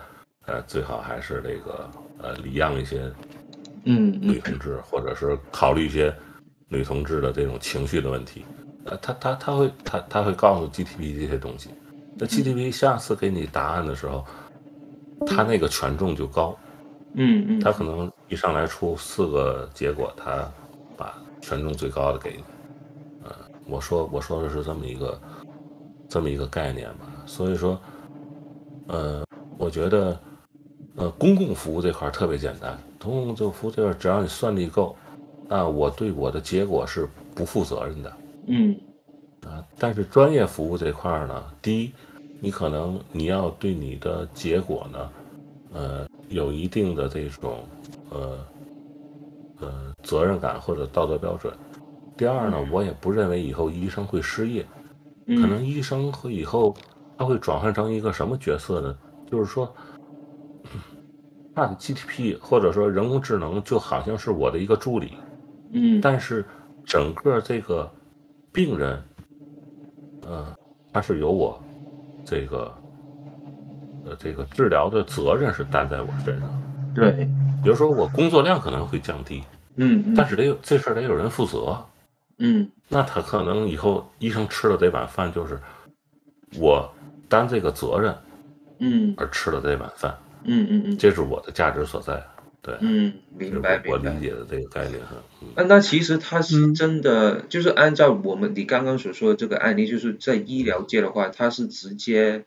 冲击了，然后呢，但是它这个冲击是好的，是利好的，不是利坏的，就是说它有了一个新的让医生有新的工具，然后承担了医生的很大部分的那个工作量，然后呢就让医生更加好的去处理这种医生与这个病人的这种关系，因为他必须要建立一个非常好的关系，才可以去再解释一遍这个 AI 给他提出的这种答案。所以说，这个其实很好，因为我们现在可以看到，就是医疗系统里面大家都吐槽，就是这个医生跟那个病者的关系越来越差，因为可能就是医生每天要看太多的病人，他根本就没办法去顾及每个病人的那个心理的层面的东西，或者他那个就是因为工作压力太大而导致他根本就没有去思考这方面的东西，然后导致到病人那方就觉得他去到医院得不到他需要的照顾，就不只是在这个身体层面上，还有心理层面上的，所以说可能以后就产生一个医生跟病人的一个更好的那个关系的建立，这个听起来是挺好的。对，只是听起来挺好，我插一句你说想的有点太乐观，那完全取决于这个公司的所有者他的行为，他为什么目的服务？关于这点目的，我给大家读一下，这是 OpenAI 网站上的，它里面有它的宗旨。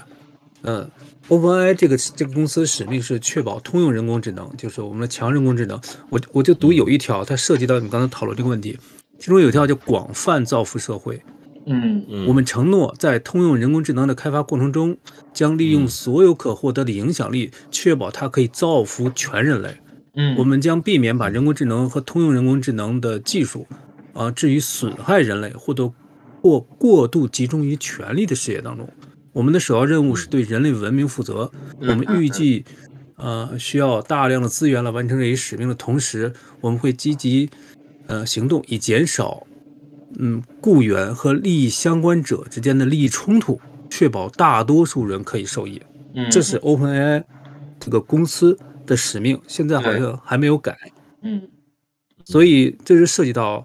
刚才讨论那个问题，要不要减少雇员？假设这项技术产生了这种后果，OpenAI 这家公司怎么做？看看他们是不是这样做的。你要是从理论上来讲你任何提高效率的事情，最后如果你不开发出新的需求，那肯定雇员会减少。但是呢，我乐观在哪儿呢？我总是觉得在人工智能和人之间，总是需要有人去充当那个 interface。总是有人要充当这个界面的。就是说，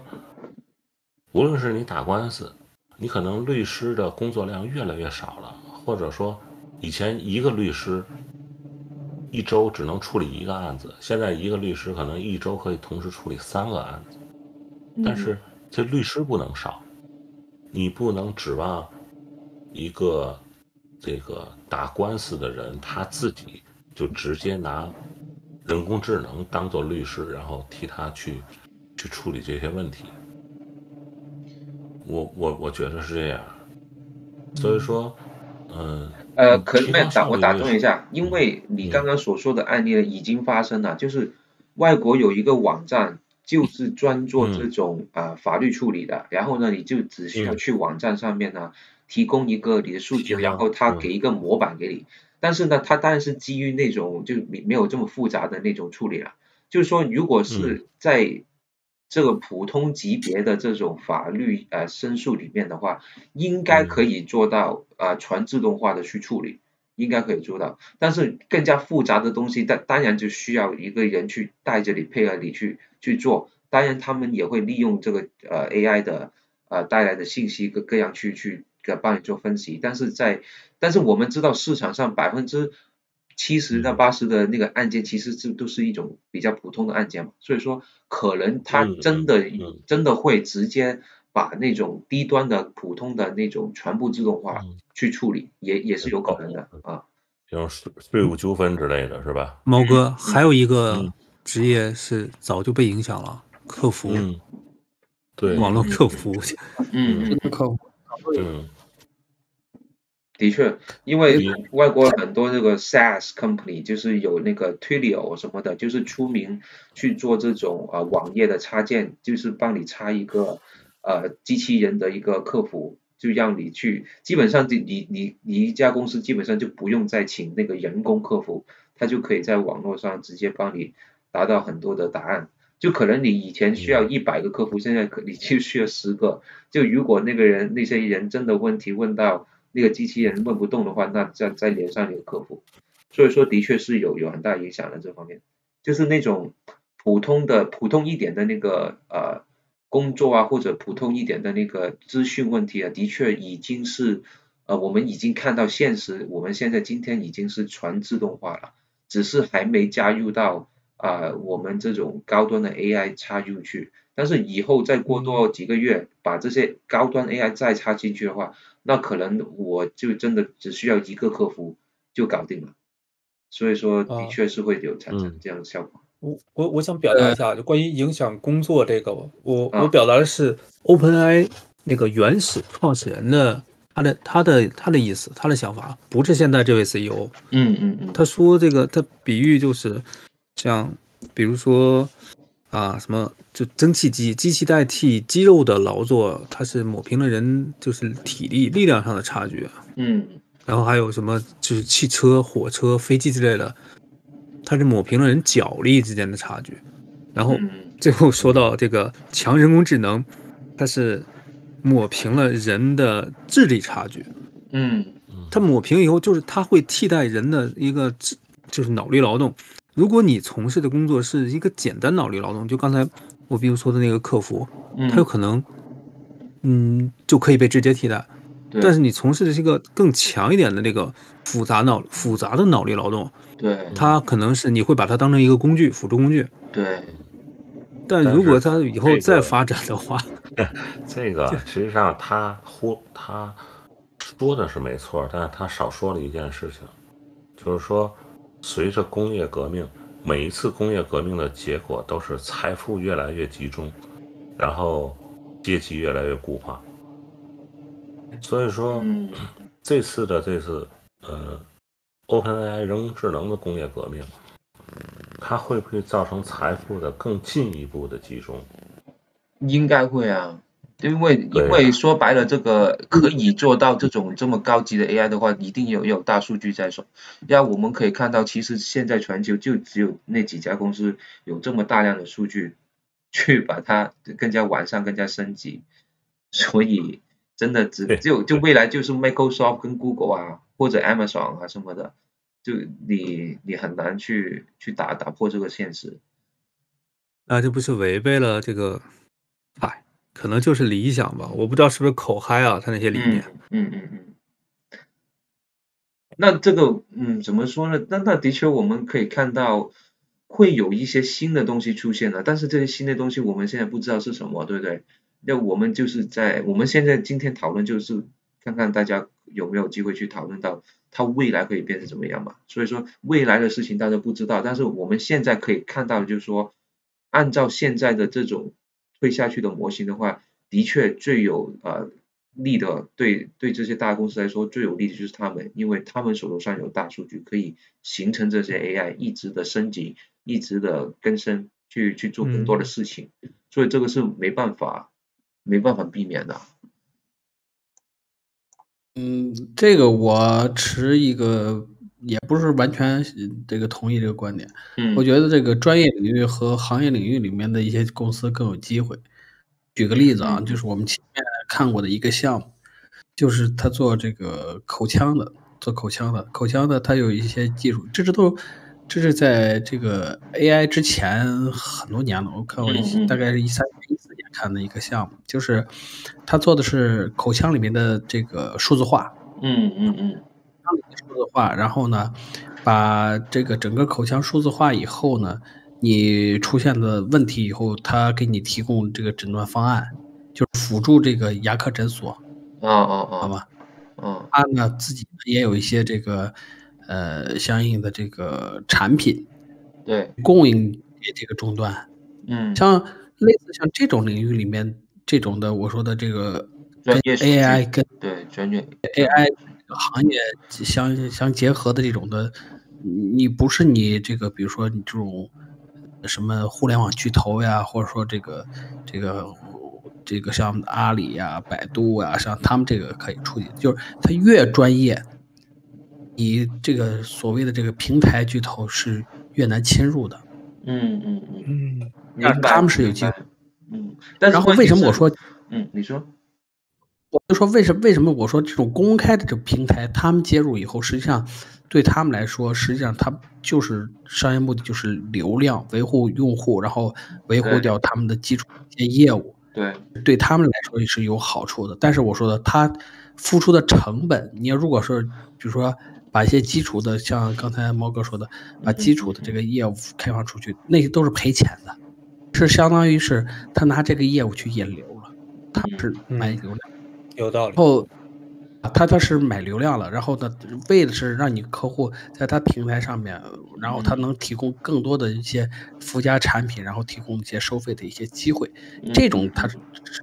但是实际上我说含金量更高的，实际上是这些专业领域里面的这些行业公司，它的机会是比较大的，因为你阿里拿到这个，比如说口腔的数据，它没有方案。有专业性。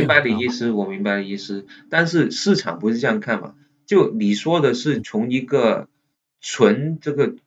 利润的角度去看，就是 net profit 的去看，你就觉得这种有 niche market 的、有自己 private data 的这些公司，它可能在通过这个升级以后，可以赚到更多的纯利润。但是从市场的角度来说，你再多你的总市场份额也太少了。对着那个全球的资讯垄断来说，那个微软啊、Google 啊，他们就算是烧钱去砸，只要他们一直垄断着整个市场的话，他们是有整个市场的话语权的话，他们的那个科技啊、各样的市场的份额啊，跟所有的去看的话，他们不管他是烧钱还是不赚钱，只要他们能继续把握住这个话语权的话，他们就是全世界最值钱的公司。我说的是那个 valuation 的问题啦。但是我们现在是可以看到，就如果你去看看那个最近这几个月的就微软啊跟那个 Nvidia 的股价的话，你就可以知道市场是非常非常的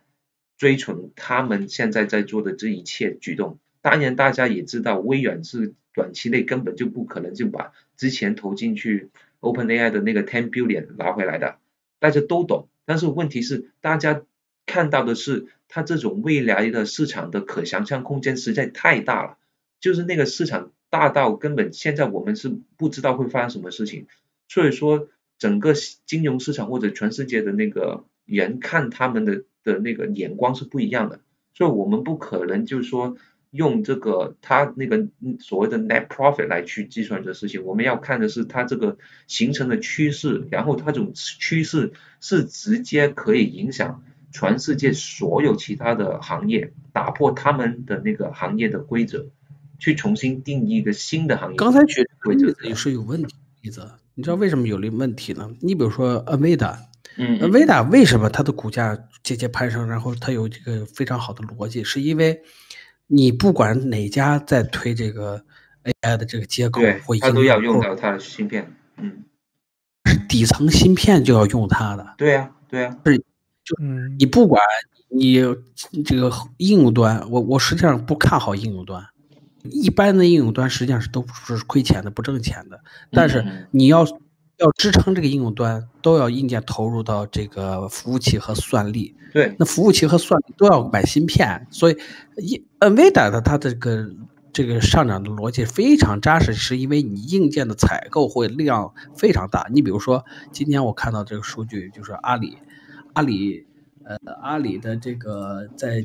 前面的时候这个备货呀。就是关于查一下，就是他把这个NVIDIA的这个芯片的备货都备了非常多。那这个也是有其他原因嘛？就因为他怕被美国卡死嘛，所以说他就先可以的话就先把所有的货囤起来嘛，这也是另外一些原因导致的。阿里呢去年存了3万片这个 NVIDIA 的 A100，然后腾讯大概是只有储备了大概每一年大概是1000片，百度呢存这个 A100的这个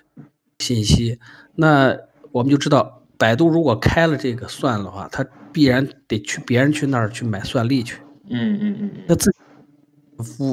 这个 AI 的这个服务器的话，它必然得去买，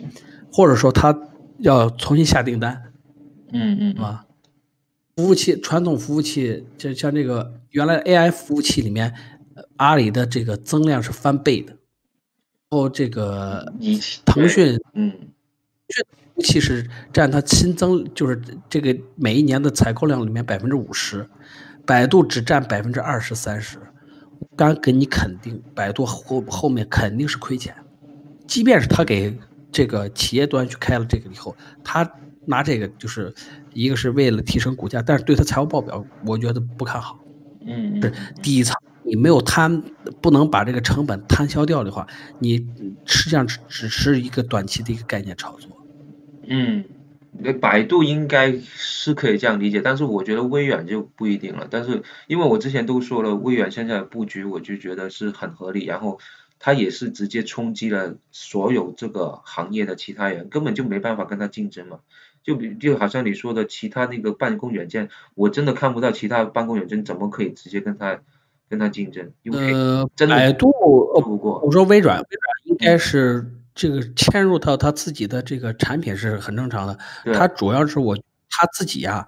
自己能迭代那个就是那个 Bing 的这个搜索引擎，会可能跟这个 OpenAI 可能走不一样的技术路线。他的上涨逻辑我觉得应该是在这里，他掌握的资源跟别的巨头掌握的资源不太一样，他会变，所以我觉得有时候市场过于夸大这个头可能在市场里面它的作用。你比如说以前比较夸大这个脸书，现在有时候会有过分的夸大这个比如说 Google， 因为在互联网这个领域里面，我仍然坚信一点，就是行业领域里面的专业的公司，不是说你这个比如说这个互联网巨头或平台巨头随便你可以染指的。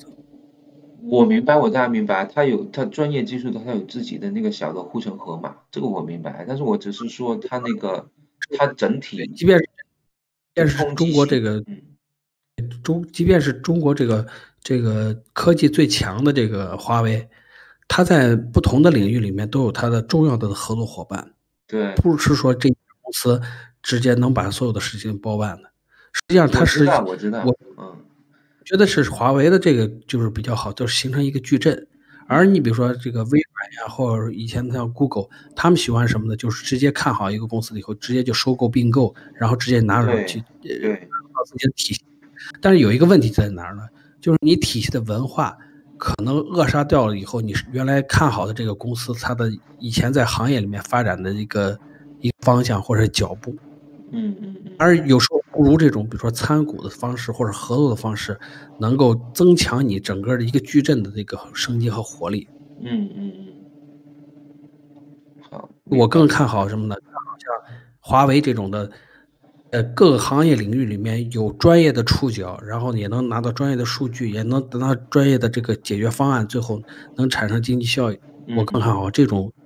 模式。所以在你的眼光里面，你认为以后其实大家真的不是 AI 的问题，是这个谁手头上有一个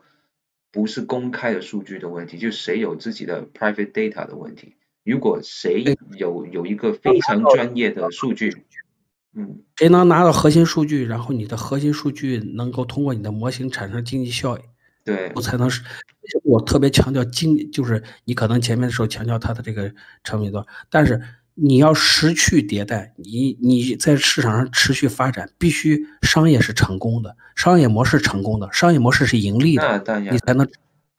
那个就是实际的 fundamental 的说法嘛，但是我们都知道市场上不一定一定去跟着这一套去做，但是呢，我明白的意思就是说，那个以后你认为它这种 AI 的时代带来的时候，对大家的企业或者工作的那个冲击点，就是在于你自己手头上有没有一个非常独特的数据，然后你更好的利用这个数据去把自己的公司又好，产业又好去做一个护城河，然后去利用这个数据去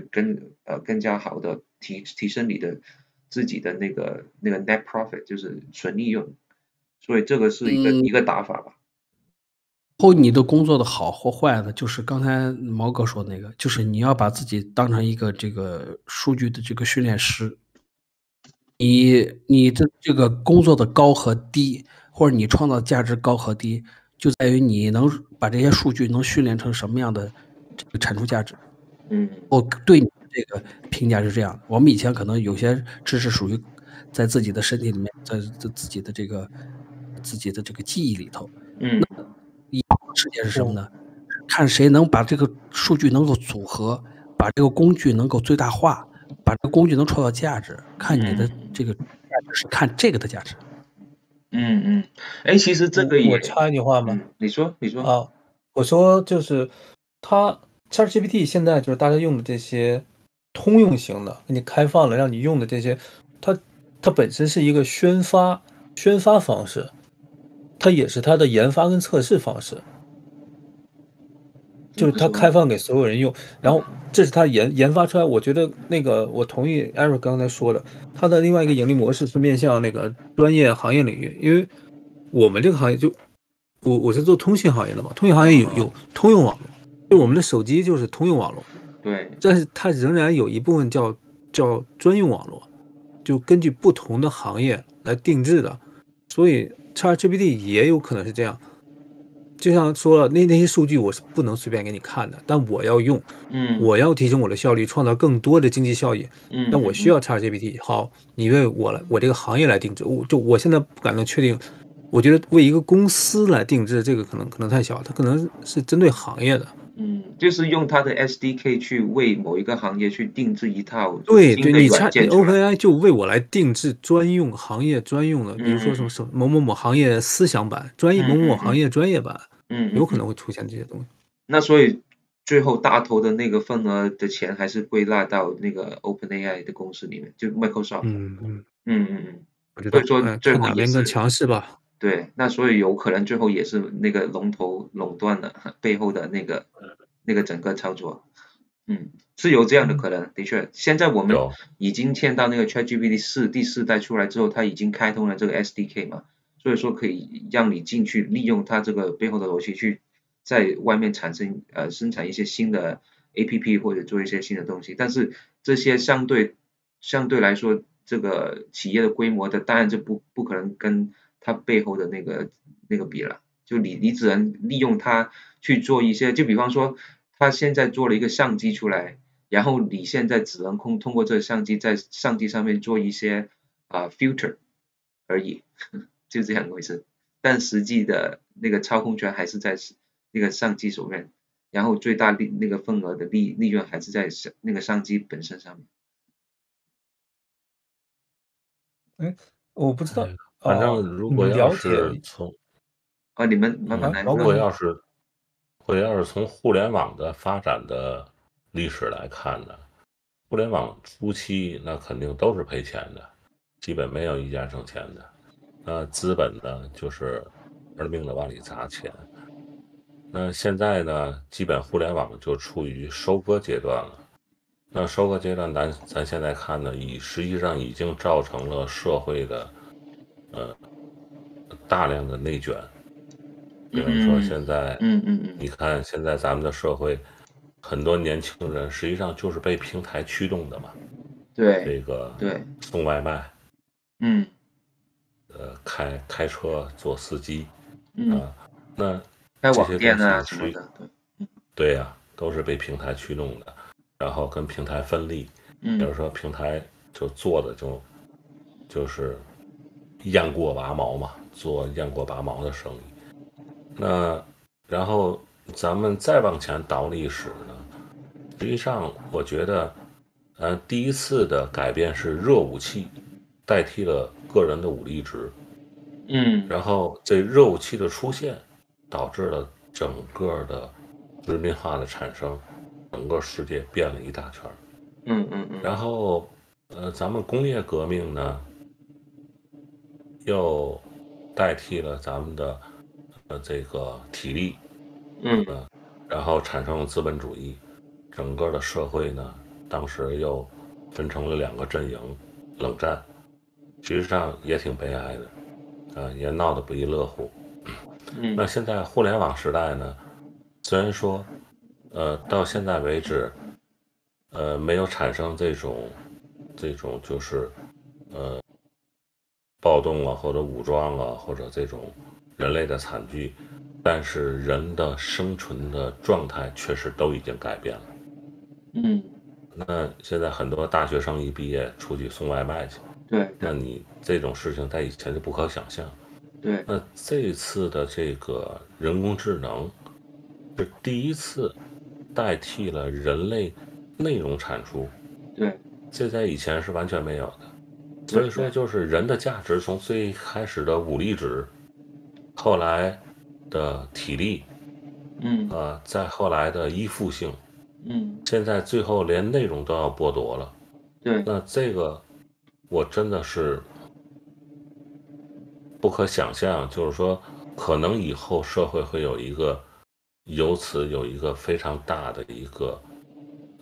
社会的动荡。因为什么呢？你如果到了说，我既没武力，我也换不来钱，体力我也换不来钱，我依附平台我都换不来钱。就是说，我想做个出租车司机，人家那会儿自动驾驶，对，我想送个外卖，以后自自动的动驾驶了飞行器、智能飞行器满天的飞，对，替你送外卖，还给你不管多高的楼层给你送到楼上。地上跑的都是自动的小车、自动的机器人给你送外卖。对，然后那 OK，我做短视频行吗？我耍活宝行吗？对吧？我产生内容行吗？我搞艺术行吗？对，那这些东西再给你剥夺了，那人类的这个就是普通人的价值就变得非常非常低了。对，那这个时候，如果说你不改变教育体制，你不改变价值评估体系，你不改变财富分配方式，你不改变这种权利的这种方式，包括法律，那这个时候，这个世界它真的掌握了这种，智能的这种控制者和这种被智能驱使的这种被驱使者，那他们的差距简直是，太大了，大到就没有价值了。这些人，对，你刚刚说的很正确，因为我知道就现在就是北美这边啦，其实也有很多人发出这样的声音，就是面对着这个 AI 时代的来临的时候，我觉得每个地方的人民跟每个地方的那个政府对这个东西的态度是很重要的，是他们是如何去接纳这个东西，或者如何去利用这个东西去改变它现有的那个整个社会的框架，这个是一个非常非常重要的议题。我觉得就因为我们现在的主题是这个中美之间的差异嘛，就是说，我觉得我们应该去研究一下这个两个系统上，他们自己是如何去用什么态度去面对这个事情的。你们觉得中国那方面是怎么去面对这个事情的？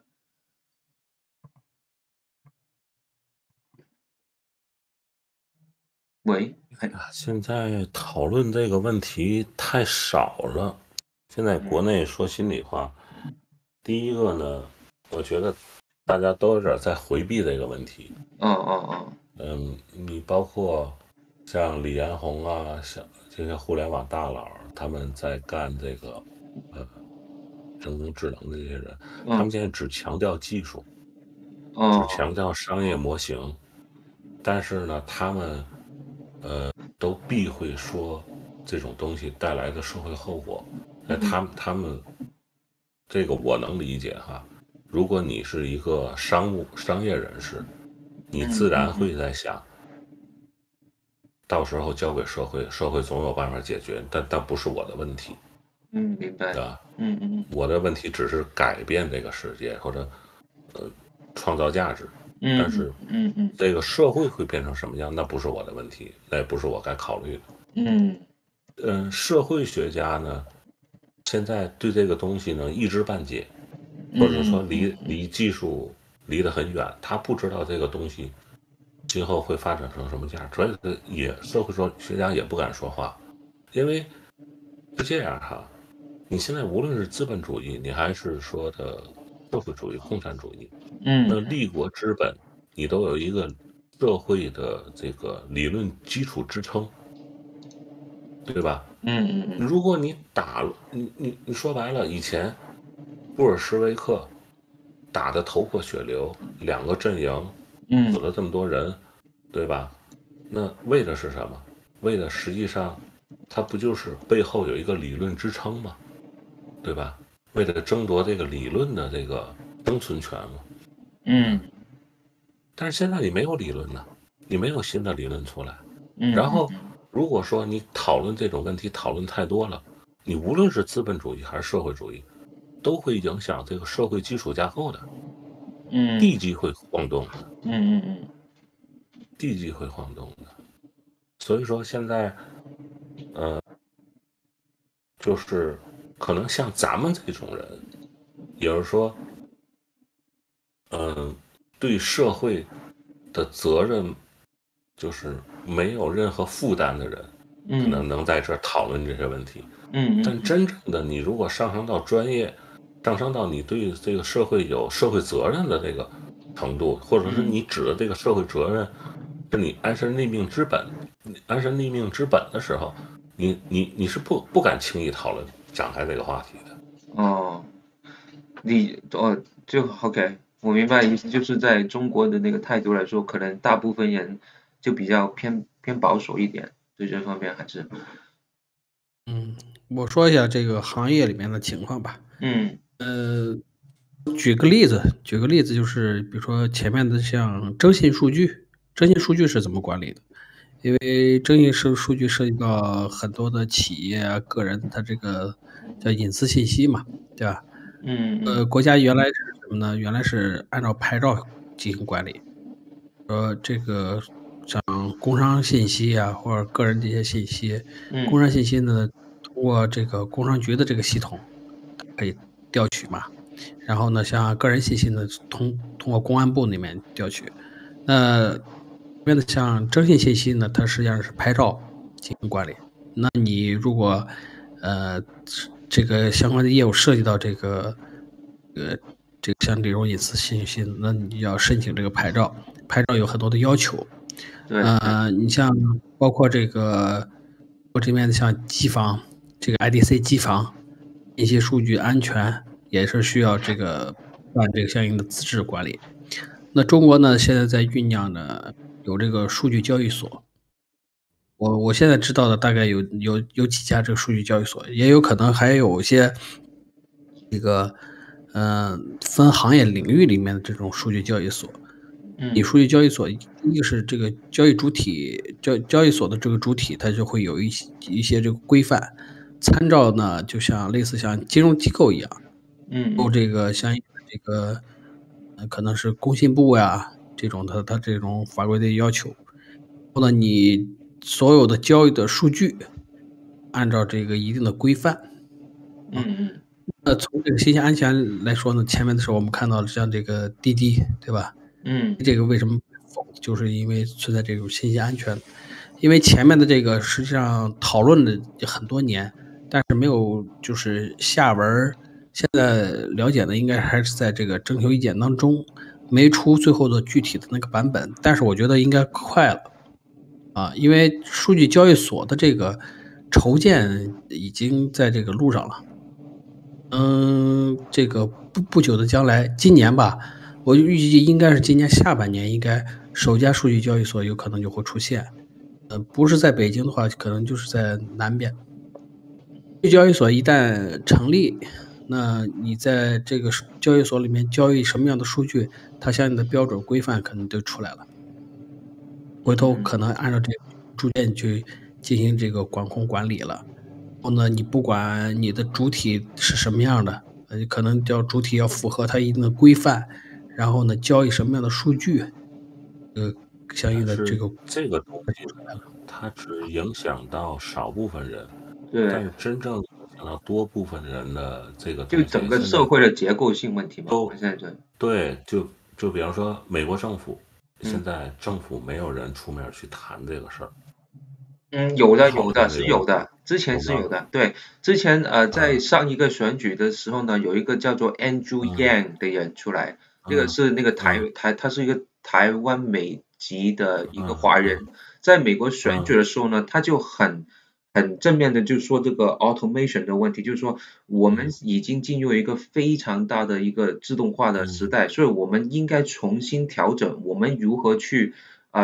整个社会去配合这个时代，我们应该抛弃这个所谓的 GDP 的那个追求 GDP 增长的这个目的去引导社会，我们应该用一个新的体制、新的系统去衡量这个社会的成功与否，因为我们会将去失去大部分的那种工作或者那种劳动力的转移，会让去带到一个新的领域，所以说当初他站出来提倡的时候呢，是影响了一个整个社会。就我们北美这边很多的人的回应，也去认真思考问题，然后同时呢，那个当时那个 Elon Musk 也出来说，这个因为当时他已经在搞那个 OpenAI 嘛，他也说到这个 AI 降临的时候呢，就会产生一个非常大的冲击，然后他自己也本身很害怕这个AI 的降临，对不对？所以说在那个点之后呢，是有一段大概半年的时间，大家的热烈的讨论都是说 AI 来了，或者这种全自动化来临的时候，我们人类社会应该怎么样去面对，怎么去重组。所以说那个时候的大家的态度，无论是在政府的讨论层面，或者这个民间人民的讨论层面，都是比较正向的去讨论，就希望找到一个结果。但是最后当然是没有结论了。但是就现在我们再次看到 ChatGPT 出现的时候，应该会再次引起这波热潮的讨论。所以说相对你跟我刚刚所描述的情况来说呢，就中国可能就偏保守，但是我在外国这边可以看到的情况就是他们是非常踊跃去讨论，或者找到一个比较好的方案去做解决方案的。所以说他们两边的态度不一样。我不像你那么我不像你那么乐观，我觉得是欧美这边呢，它会涉及到一些法律和一些条款的，或者包括隐私的一些问题，它整个的制约的因素会比较强一些，它这个整个行业发展的限制度可能会大一些。反而我会看，是中国并不是保守啊，中国是现在设定规范，一旦规范设定好了以后，中国的速度绝对会比美国要快。但是你刚刚所说的规范，这是基于这种商业的逻辑上的一种从数据上的处理上的规范嘛？商业，我就给你举个例子吧。举个例子是，比如说这个疫情这几年，对，阿里啊、腾讯啊，他们在做这个健康码，还有场所码，涉及到区域都会涉及到接触很大量的一些数据，是不对是？对，他们的数据的这个整个的这个运作，整个的这个还防止泄露，包括它的这个整个的运转机制，这里面其实前面都已经有过一些磨合了。这一类例子。那比如说，中国马上要出这个数字人民币，数字人民币其实就是个数字啊，对吧？对，它这个里面可能要就是整个，因为你这个数据要处理这个链条过程中呢，涉及到要什么呢？比如说我前面看了一个，比如说这个数字水印，有区块链，就是你要留痕，对数字进行规范，然后呢，你还要数字进行管控，然后可能前端收集的数据的企业和处理数据的企业要求规范都不太一样。比如说数据要脱敏，给你的数据可能是脱敏数据，脱敏以后的数据，然后你利用。我明白你意思，但是你刚刚所描述的这些东西都是基于在这种商业行为或者这种有商业价值的数据如何处理？有些不是商业，它是政府管理社会用到的。其实它我插一句哈，其实我真的还是我希望哈，我本身希望就资本主义国家先讨论这个问题。怎么说？我基于我对行业的大概的了解和理解，中国在这个领域里面的，就是部分行业或者部分领域里面，可能这个发展的会比国外快一些。这个我就不能100%的去认可了，我觉得应该不是。但是你刚刚所说的只是那种数据上的处理。比如说 OpenAI 它能随便采集个人信息吗？不用，但是它不需要，因为它这个东西的那个工具的性能不一样。欧美的这个我插一嘴哈，那个我实际上我觉得我是希望看到资本主义先讨论这个问题。主要原因呢，实际上我的感觉是，人工智能出现对社会的挑战，在资本主义社会的挑战性更大。原因在哪儿呢？就是资本主义社会它本质呢是一个丛林法则，基于规则，基于这种合同的丛林法则。那当出现就是这种丛林法则的它的这个阶层的流动是靠什么东西呢？或者说人的价值体现是靠什么呢？实际上靠的是教育，对吧？那当突然出现一个东西，你大学毕业，研究生毕业，出来以后，你发现你的知识量和你的能力还不如这个人工智能或者跟人工智能打平手的时候，这个时候你的价值怎么体现？那一旦出现这种情况的话，大家就要讨论一个价值重新评估的问题。那价值我插一个话，如果不按照这个个人能力来去评估的话，那这个时候就出现了一个非常有挑战性的事儿，那是不是要讨论社会主义和共产主义？可能会产生一个新的主义，咱们现在不知道，因为我觉得过去的两套是行不通。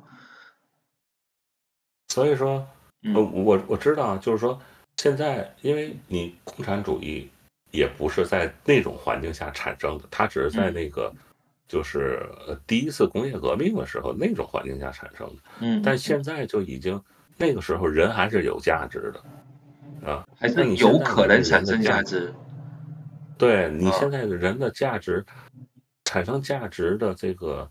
就是困难度非常高了。你想叫自己有价值，就是这个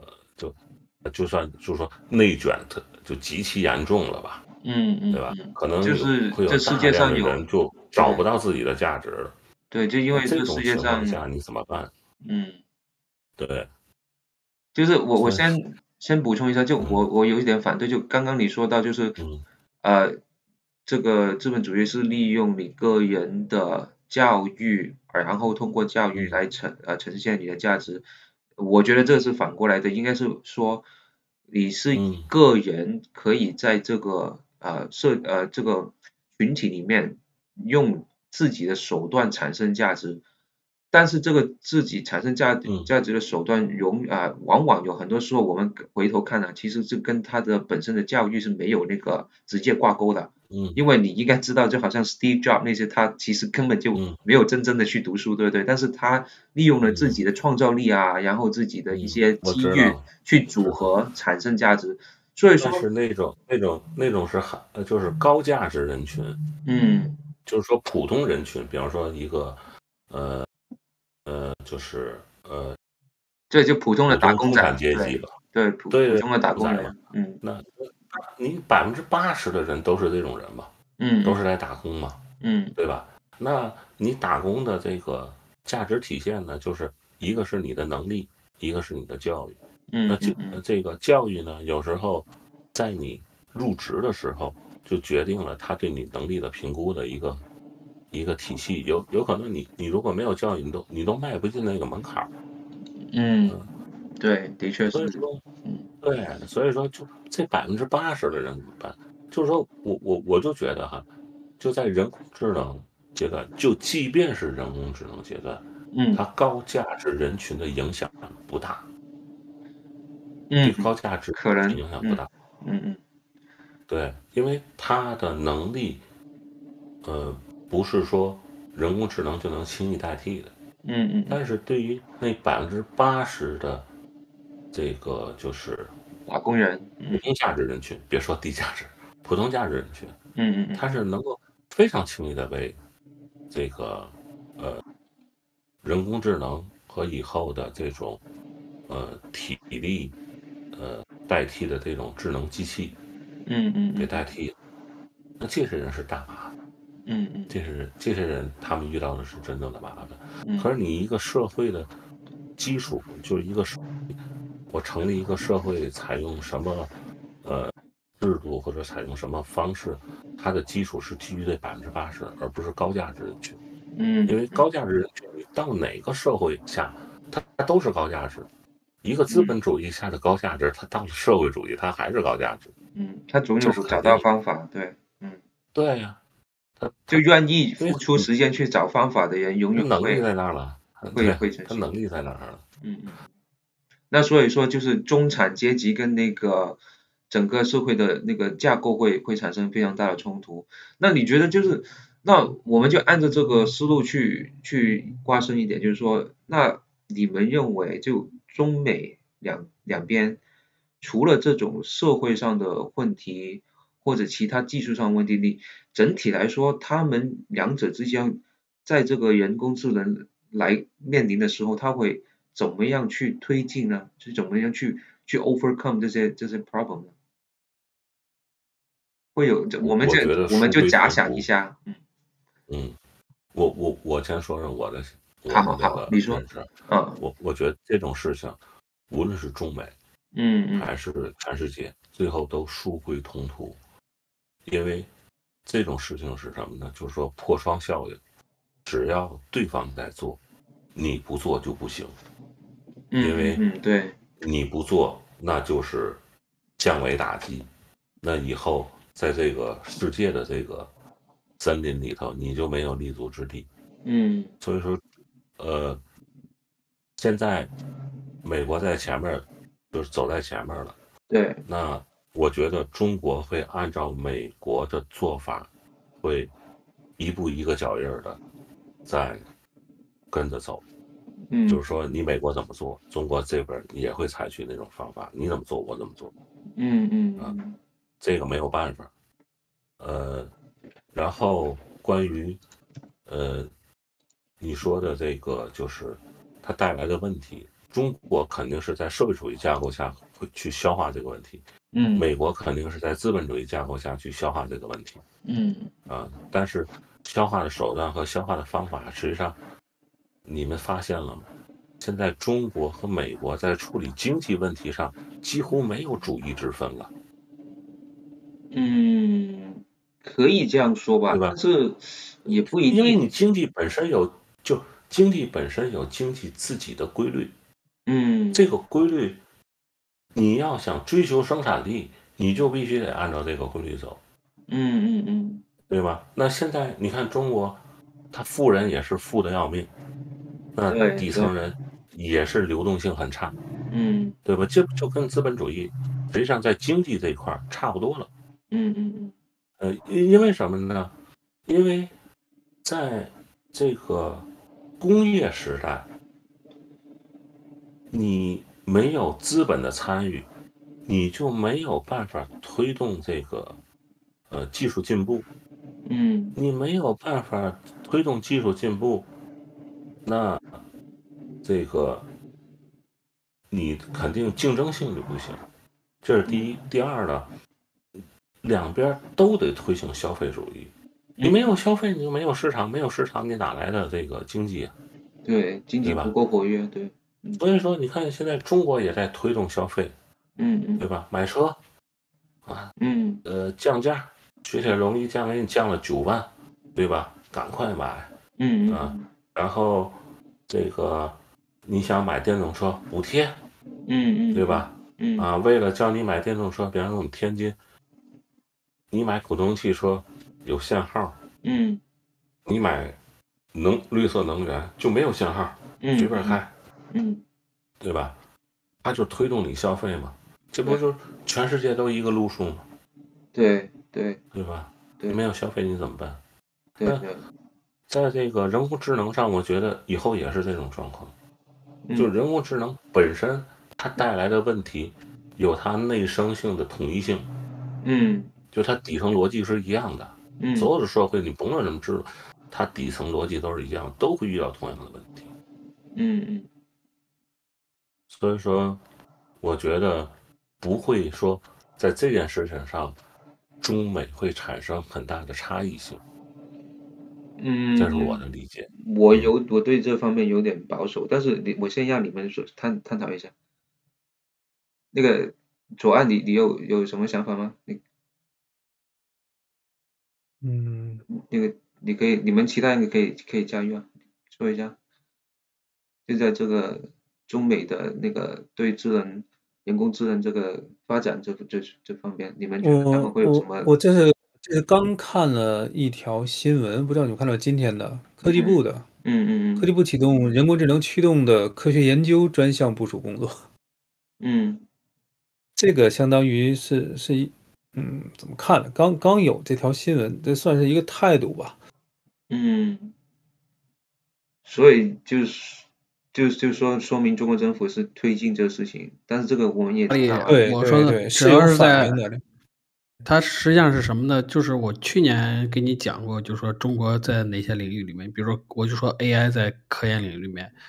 对会大力的去推，所以我看好是什么呢？就是在行业应用里面，中国这边绝对不排除各种干扰因素，绝对会力推，100%力推，不用怀疑。然后在公开平台，我说公开平台呢，它会加很多的限制。毕竟这个和这个政治体制啊，包括管理理念不太一样。你比如说涉及到一些这个政治上的一些这个容易产生矛盾的文化领域里面容易产生矛盾的，就是按照我们现在对信息管理的这个方式去管控。比如说它涉及到这些敏感的区域、敏感的领域里面，那你相应的平台，我就说，比如说，你像这个谁，像百度，对吧？百度开这个开放式的平台，它出来以后，那后面肯定涉及到有审核机构会对它输出的这种常规的内容里面涉及到文化，涉及到政治敏感领域里头，会对它加以限制。自己它去完成它这个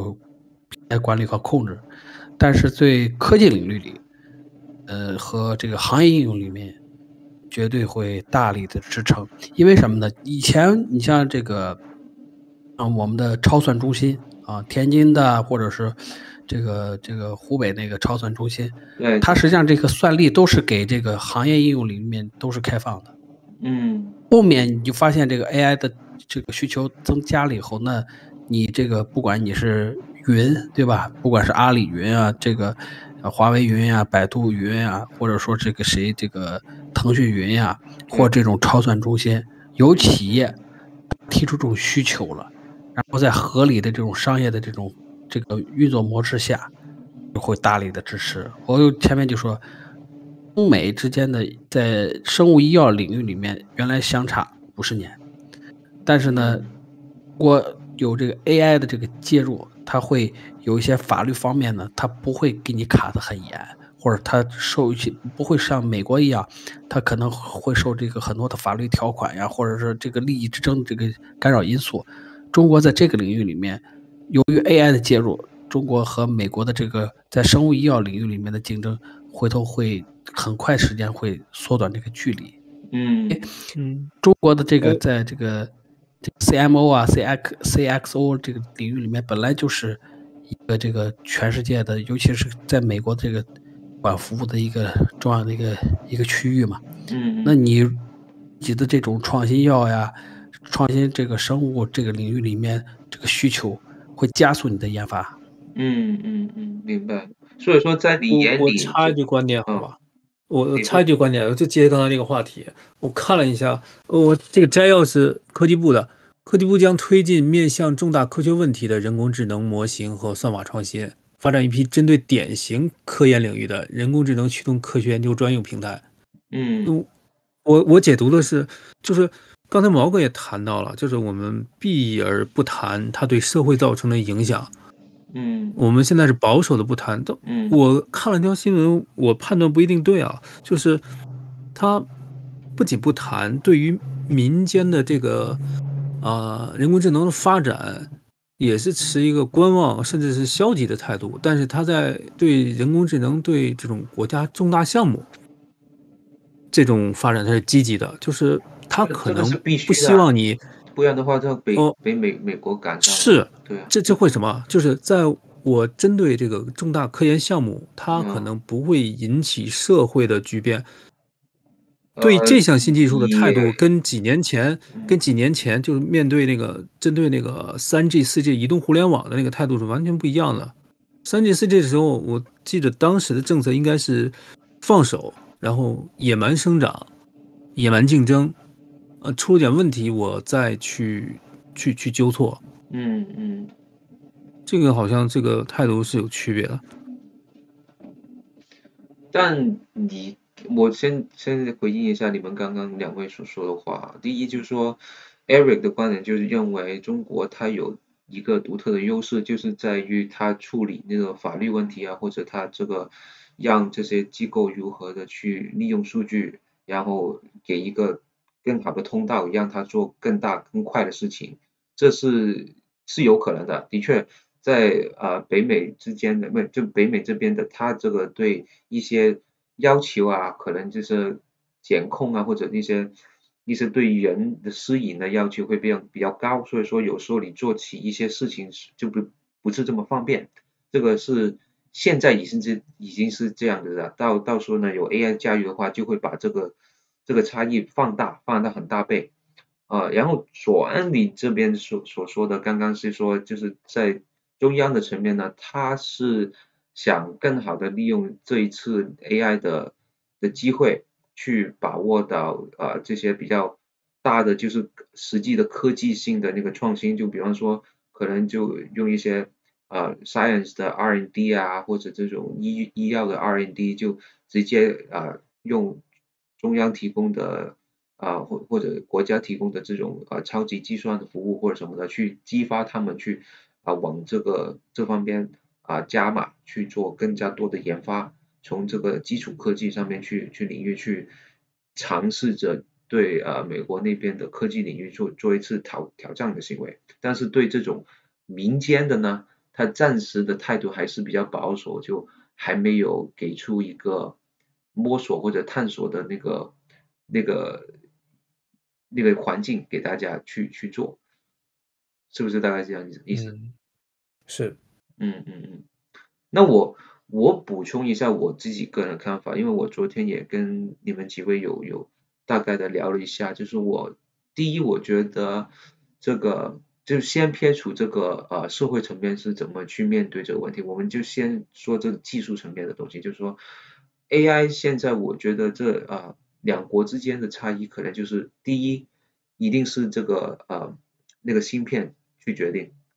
中国现在就是被卡住在这个芯片范围，然后我们已经知道这个 AI 出来之后，它已经引领了一些新的芯片的 idea 出来，所以在美国他们已经在开发一些新的晶片，就专为这人工智能服务的晶片，然后他们因为就是从设计理论来说，中国跟美国的设计理论来说都是一样的，大家都可以设计晶片，但是呢，这个晶片的生产权还是握在这个美国这边的手里，所以说到时候如果中国没有另外一个方法去获到这种芯片的话，或者找一种新的东西去代替这些芯片的话，那可能这会导致到两国的那个实际的 AI 的差异会越来越大，这是硬件上的问题。然后呢，在软件的层面来说呢，我自己个人看到的就是可能会在这个 AI 的这个期间呢，我们这个人类的那个科技会产生一个奇异点。怎么说呢？就我们现在看到中国它开发 AI 的那个过程跟美国开发这个 AI 的过程是有一个很大的不一样的点，就是说可能在中国你们在用这个百度出来的这个 AI 的过程里面，你跟这个 AI 的对话，它背后其实有一个大量的一个 censorship，就是它会把一些关键词或者一些关键的理念给封掉了，然后就不让你去触碰那些敏感的话题、敏感的词语敏感的思想但是呢，在美国这边呢，它就刚刚好相反，它是让它很随意的让所有人的去跟这个 AI 去接触，跟这个 AI 去发问题，问什么都可以。然后在这么 chaos 的 environment 里面，就是这么混沌的这个对答的过程里面呢，就是最近呢，大家在北美这边呢，就对这个ChatGPT 产生一个很大的疑惑，就是因为之前有人在 ChatGPT 上就做了一个对比，就是说他问ChatGPT 关于这个 Donald Trump 跟这个 Biden 这两者的一些问题，然后得出的结论就是说，这个 ChatGPT 可能他给出关于 Trump 的答案呢是非常短的，可能就两三句就没有了。但是呢，他可能对这个 Biden 的那个答案呢就比较丰满丰富，可能就有10句话和非常完整的去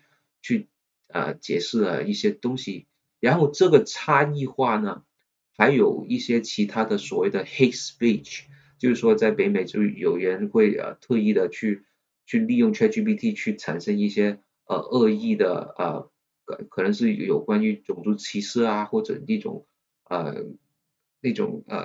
人类的那个高等跟下等那个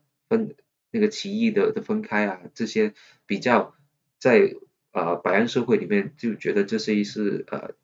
有攻击性的那个话语，这些东西加起来了，他们的结论就是说，现在的 AI 它有一个很大的问题，这个问题就是这个 AI 有一个 biases 的存在，就是它有对信息的偏颇性，而这种信息的偏颇性会直接引导到这个 AI 产生出来的结果的misinformation 或者误导到你这个读者，它会引导到你去一个非常不正确的一个方向去思考。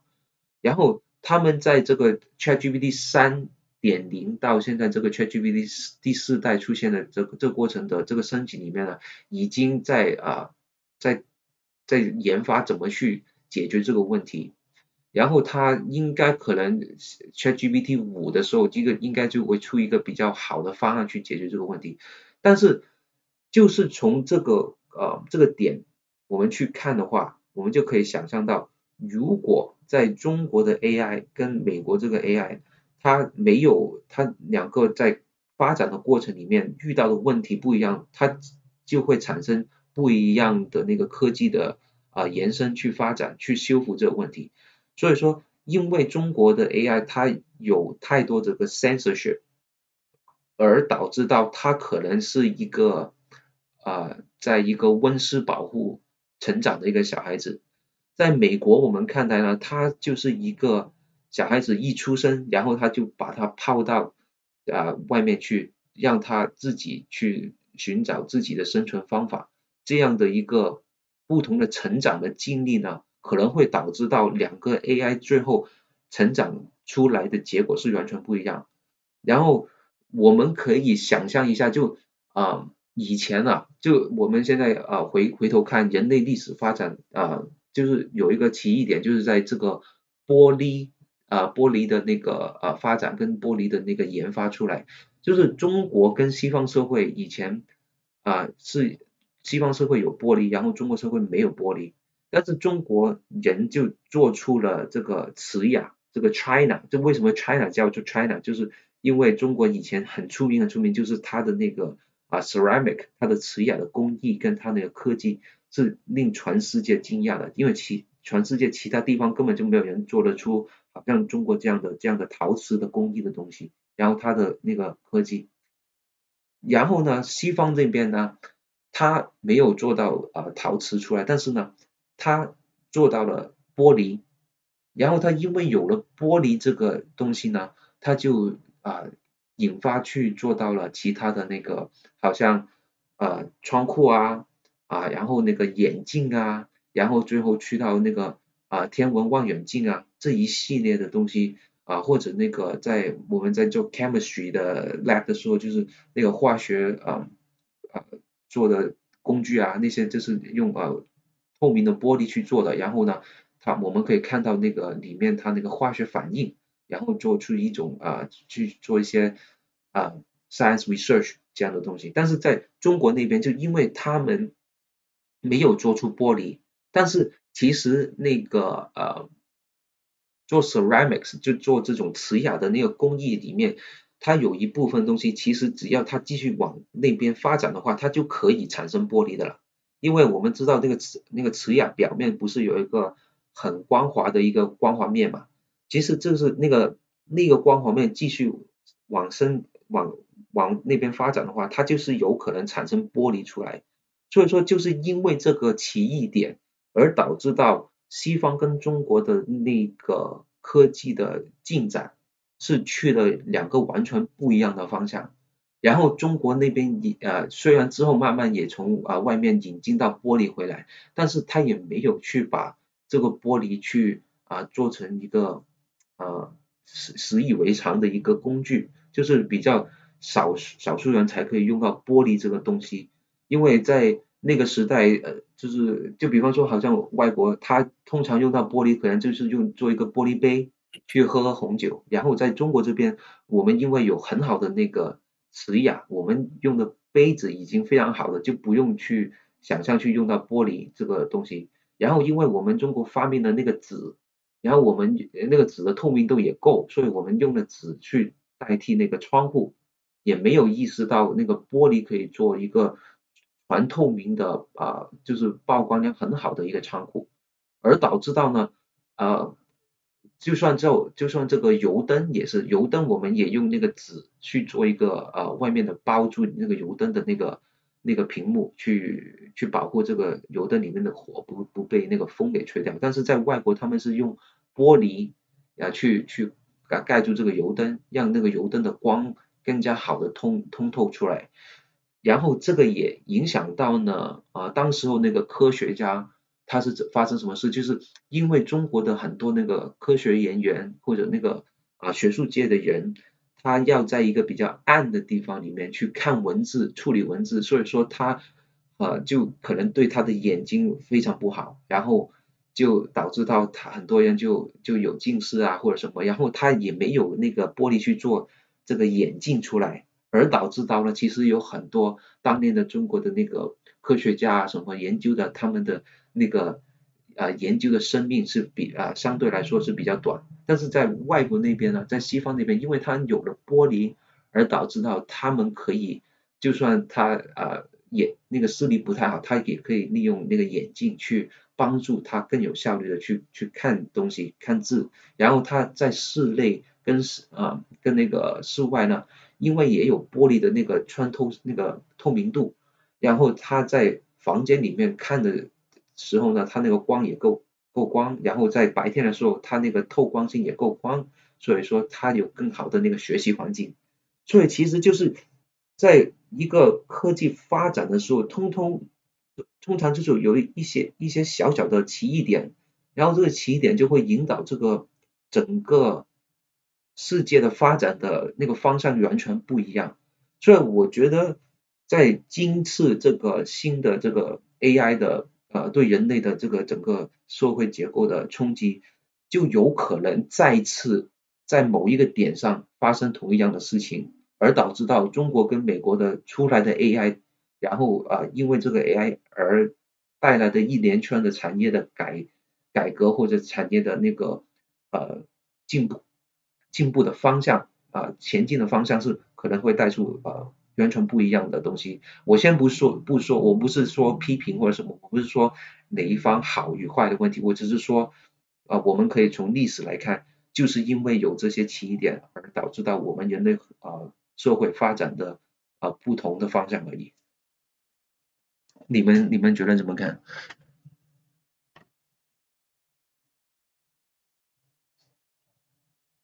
喂，我说话听得清吗？可以，你说马哥。因为昨天你就提出这个概念，我也稍微思考了一下这个事儿。先说这个人工智能关于这个训练的这种数据不平衡和这个数据量与数据价值倒挂，还有这种脏数据这3个问题。那实际上呢，对于这个OpenAI 这种人工智能来讲，它接触数据，它分不清，就对于它来讲，它不知道哪些是政治数据，哪些是经济数据，哪些是生活数据，哪些是饮食数据。那实际上，这种就是说的，在政治领域的这种讨论的这个差异，实际上呢，在别的数据里头，在别的领域也会体现出来。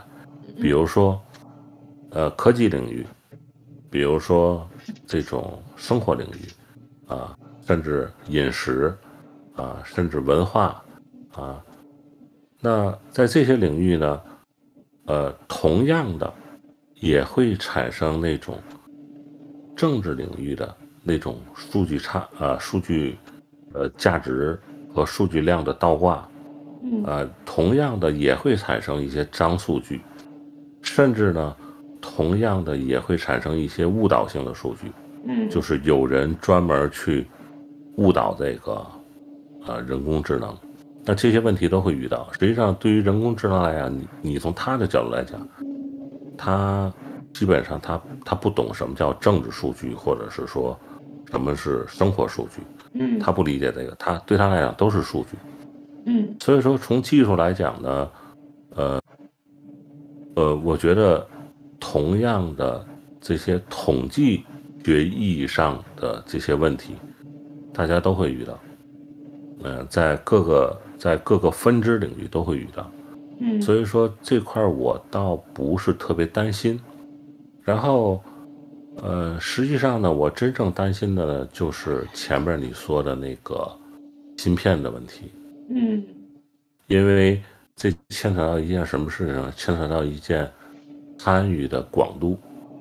就是说，可能芯片一卡脖子以后，那你的算力，可能你能做到很大的算力，但是这个算力呢，可能你集中起来，但是你不能做到多点开花，这可能是个问题，这是真正要。然后刚才你说的那个起点问题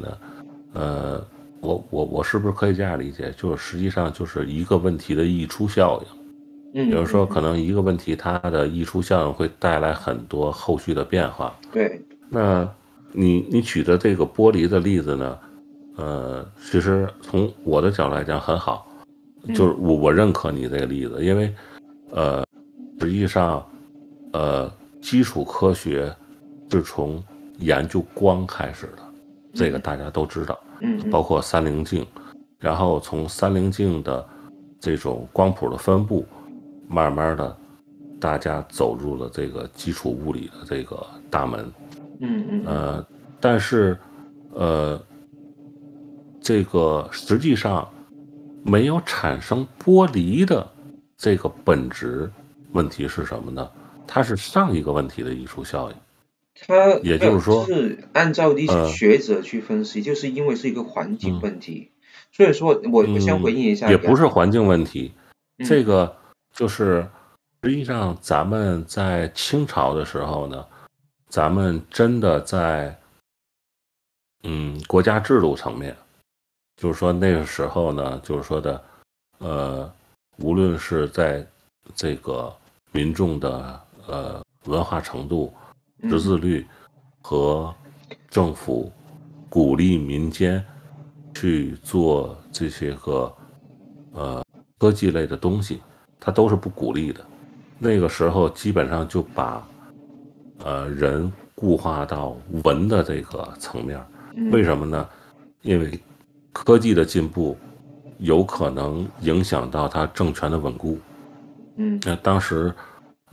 国内有很多 UP 主也做过这些类似的节目。你说的这个是之后的事情了，因为玻璃的那个是更加遥远，给清朝更加遥远的事情了。但是呢，就是你说的的确是有这个政策上或者这种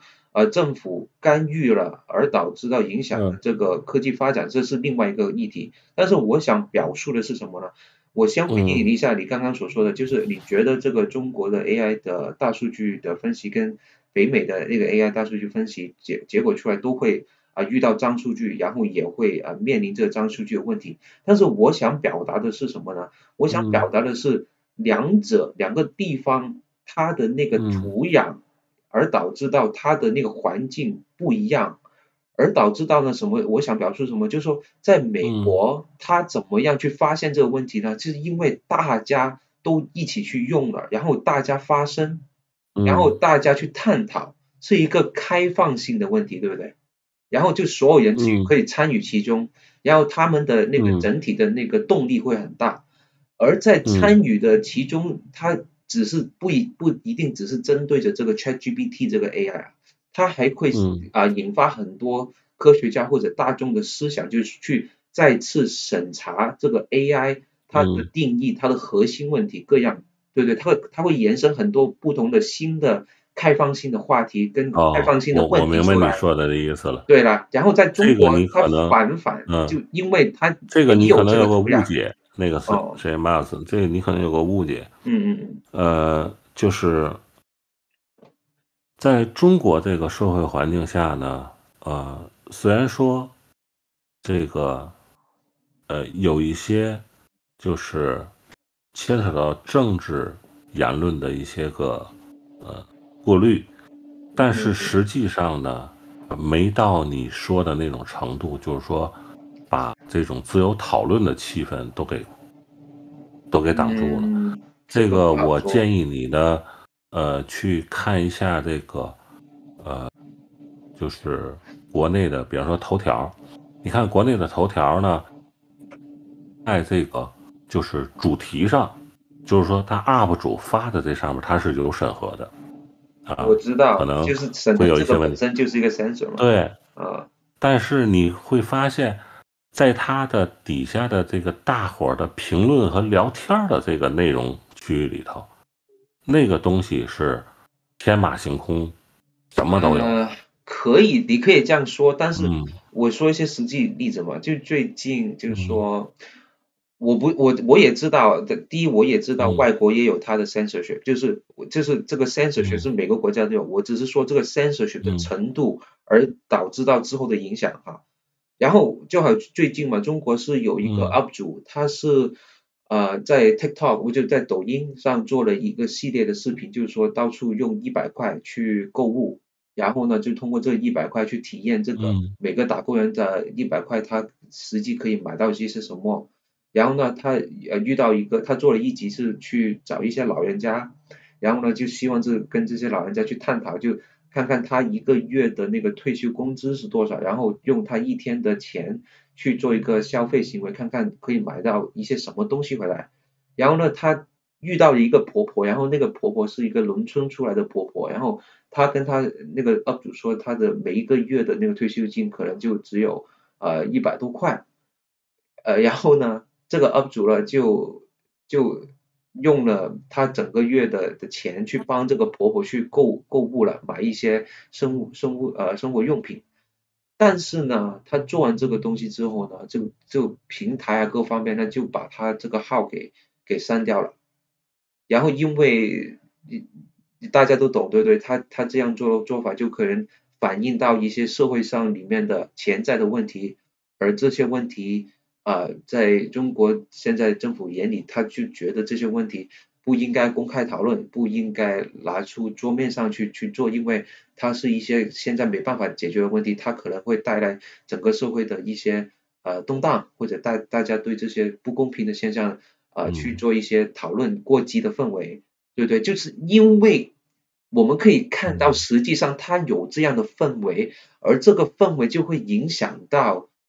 这种 AI 科技的研发的过程，而导致就好像我就说用2个小孩子成长的经历来去描述嘛，就一个是在一个极端的温室状态里面，他所接受的营养又好，他所接受的信息都是在这个保温层里面是受控制的。另外一个孩子呢，他就是一出生就在野外到处跑，他可以看到世界的每一面，见到他可能一出世就见到一个野狼，然后他知道怎么去处理野狼，对不对？所以就是这个成长环境而导致到他最终出现的结果是可能会出现一个非常不一样的那个路径，就好像玻璃跟那个 ceramic 一样。我明白你的意思。实际上呢，我倒是没有这么悲观。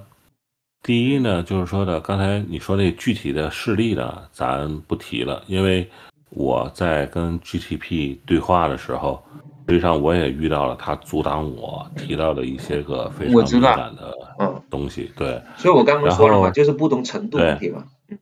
对，然后呢，第二个呢，就是说关于发展的这个，就是说能力的问题，就是说这里边包含2个问题哈，一个是能力问题，就最后这个东西的能力；第二个呢是最后这个东西的表象，就是说这个东西最后出来它的画像是什么。但这个东西咱可以倒回来呢，去看一下中美2国互联网的发展。那实际上呢，就是说在中美2个不同的政治制度下，然后发展的互联网的最终的这个互联网的应用的能力，包括基础设施，包括数据库，这些你会发现呢，它最后都归结到殊途同归的某一个点上。那现在比方说举个例子哈，数据库这个东西，咱知道是互联网的最底层的最基础的这个基础设施。对。那现在这个数据库经过这么多年发展，那现在就是这个支撑能力最高的数据库是谁呢？是阿里自己开发的数据库。为什么呢？因为它确实有这个需求。然后咱再说第二个，你看啊，比方说像这个内容产出，如果说就是从咱直观上讲，咱好像觉得美国的内容管控要比大陆要松一些，对吧？那应该在内容领域的这个应用和内容领域的这平台，大陆应该是竞争不过美国的。但是现实情况呢，你现在发现实际上在内容领域，中国出现了这个抖音，这个抖音，然后抖音的模式转移到美国以后，就抖音的整个运营团队在美国重新又 copy 了一份，然后你会发现它实际上它能力不低，就是说虽然说不同的图样，但是它最后的能力的殊途同归的那个点是一样的。但是我觉得这个类比嗯，有点不成立，就是因为这个 AI 这个东西跟之前那个科技是完全两码事嘛，我觉得。就我先回应一下，但是他可能遇到的问题是一样的，就是说，我这么理解吧，遇到的问题这么说吧，比方说，但是反馈的过程不一样，而导致到你听我说完哈。比方说，咱说这个黑暗森林，这个有饿狼这种，咱就模拟，咱需要一个黑暗森林的一个成长环境。那你刚才说呢，就是说，在这个某一个话题上，可能你不满足这个黑暗森林的这个这种环境，那你可能会丧失掉很多去竞争来提高自己能力的机会，对吧？那可是实际上呢，在另一个领域，同样可能会出现黑暗森林的效应。你理解我说的意思吧？比如说啊，这个在这个商业竞争这一块，那个黑暗程度和那个商业竞争的那种复杂程度和碎片化，可能要大大的高于政治那一方面的。因为什么呢？因为参与最多的人不是政治家，是普通老百姓。可是普通老百姓，在普通老百姓的生活中，真正的黑暗森林，它不是政治，它是商业。所以说，最后从这个数据的角度来讲，我分不清你是商业的还是这个政治的。但是你的数据的逻辑的复杂性，我知道，呈现出来了。我明白你的数据的还是说你还是说这个实际的数据上的那个差异化问题嘛？但是我是说，对，就我就在说这个能力嘛，我就在说但是你说两个人工智能是不是训练出来以后说话的方式，然后他对这个意识形态，然后他对这个价值观，他不一样，很有可能，非常有可能。可能中国训练出来的就是中国价值观的这一套，美国训练出来的就是美国价值观那一套，但是你说最后他们两个在后台的能力，应该是说能力这个东西上，对，我明白的意思，我这个我接受，你这个说法我接受，但是我想表述的话就是，就好像这个科学界两个，就中国的科学界跟那个外国的科学界，他们的怎么去讨论问题，怎么去营造这种科学氛围，我说的是这个点，这个点才是重要，因为我们现在已经定义到 AI 它其实就是利用数据来去做分析，这个大家做法都一样，到时候出来的结果都一样，但是怎么把这个 AI 再往前推进，去产生就是以后的东西呢？那就真正要考验它那个社会的那个科学氛围，你明白我意思吗？所以我的意思就是说，因为两个国家的那个内部的结构跟那个对这些事情的看法不一样，而导致到它有一定的枷锁，而导致到直接影响了它的内部的这个科学氛围或者这种研发氛围，而导致到它可能出现两个不同的结果。我一开始不是跟你说嘛，我先不评它好与坏，我只是说用历史的角度去看，曾经发生过就是玻璃跟这个磁氧的分叉点，其实两个科技是一样的，只是因为它的社会氛围，然后很多不同的 factor 就是不同的因素而影响到它慢慢走出来的结果完全不一样。我说的是这个点，所以说我明白的意思，从这个科学就是从它这个数据角度，从这个 AI 本身的角度，他们两者出来的结果可能最后会差不多，但是它这个科技影响到整个社会发展的那个方向可能会产生不一样，就是因为我刚刚所说的那几个点。但是我明白你的意思啊，所以我就想，希望我们的讨论里面就先不要把这个事情定为对与错，或者哪个好哪个不好，我只是说他们会有一个 differences， 就是有一个不同，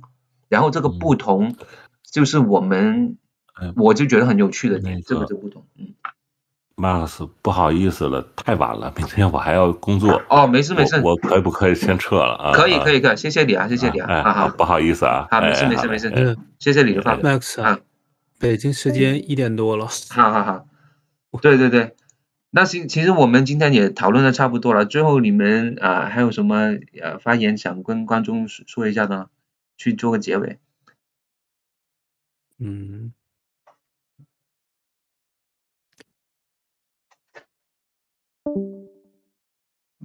喂，卓安你还在吗？我是有点困了嘛。好，没事啊，那好啊。就是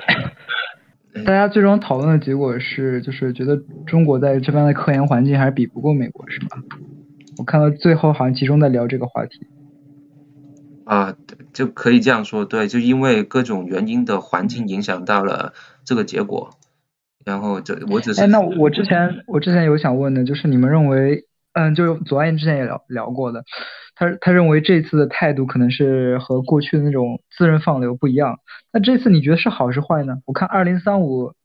计划中可能已经把它列进去了，他说不定会组织，我也不清楚他能不能去成立一个专门的项目组。他如果成立一个科技委，就是专门在中央成立一个科技委的话，他说不定他会倚仗技术人员的这个专业指导，他会做一些统筹的工作。你们觉得这不可能吗？绝对有可能啊，但是你这样的说法就是刚刚就是验证了我的说法嘛，就是他会变成一种在温室里面长大的小孩子，跟这个美国那边他的方法就是把他那个小孩子从小就抛到森林里面，让他去乱碰乱撞，而产生的结果不一样嘛，就产生的这种研究氛围就不一样嘛，就是那个对这个事情的看法就那种态度都完全不一样。所以说就会有这个奇异点发生嘛，这不是说对与错的问题，它就会有这样的不同之处。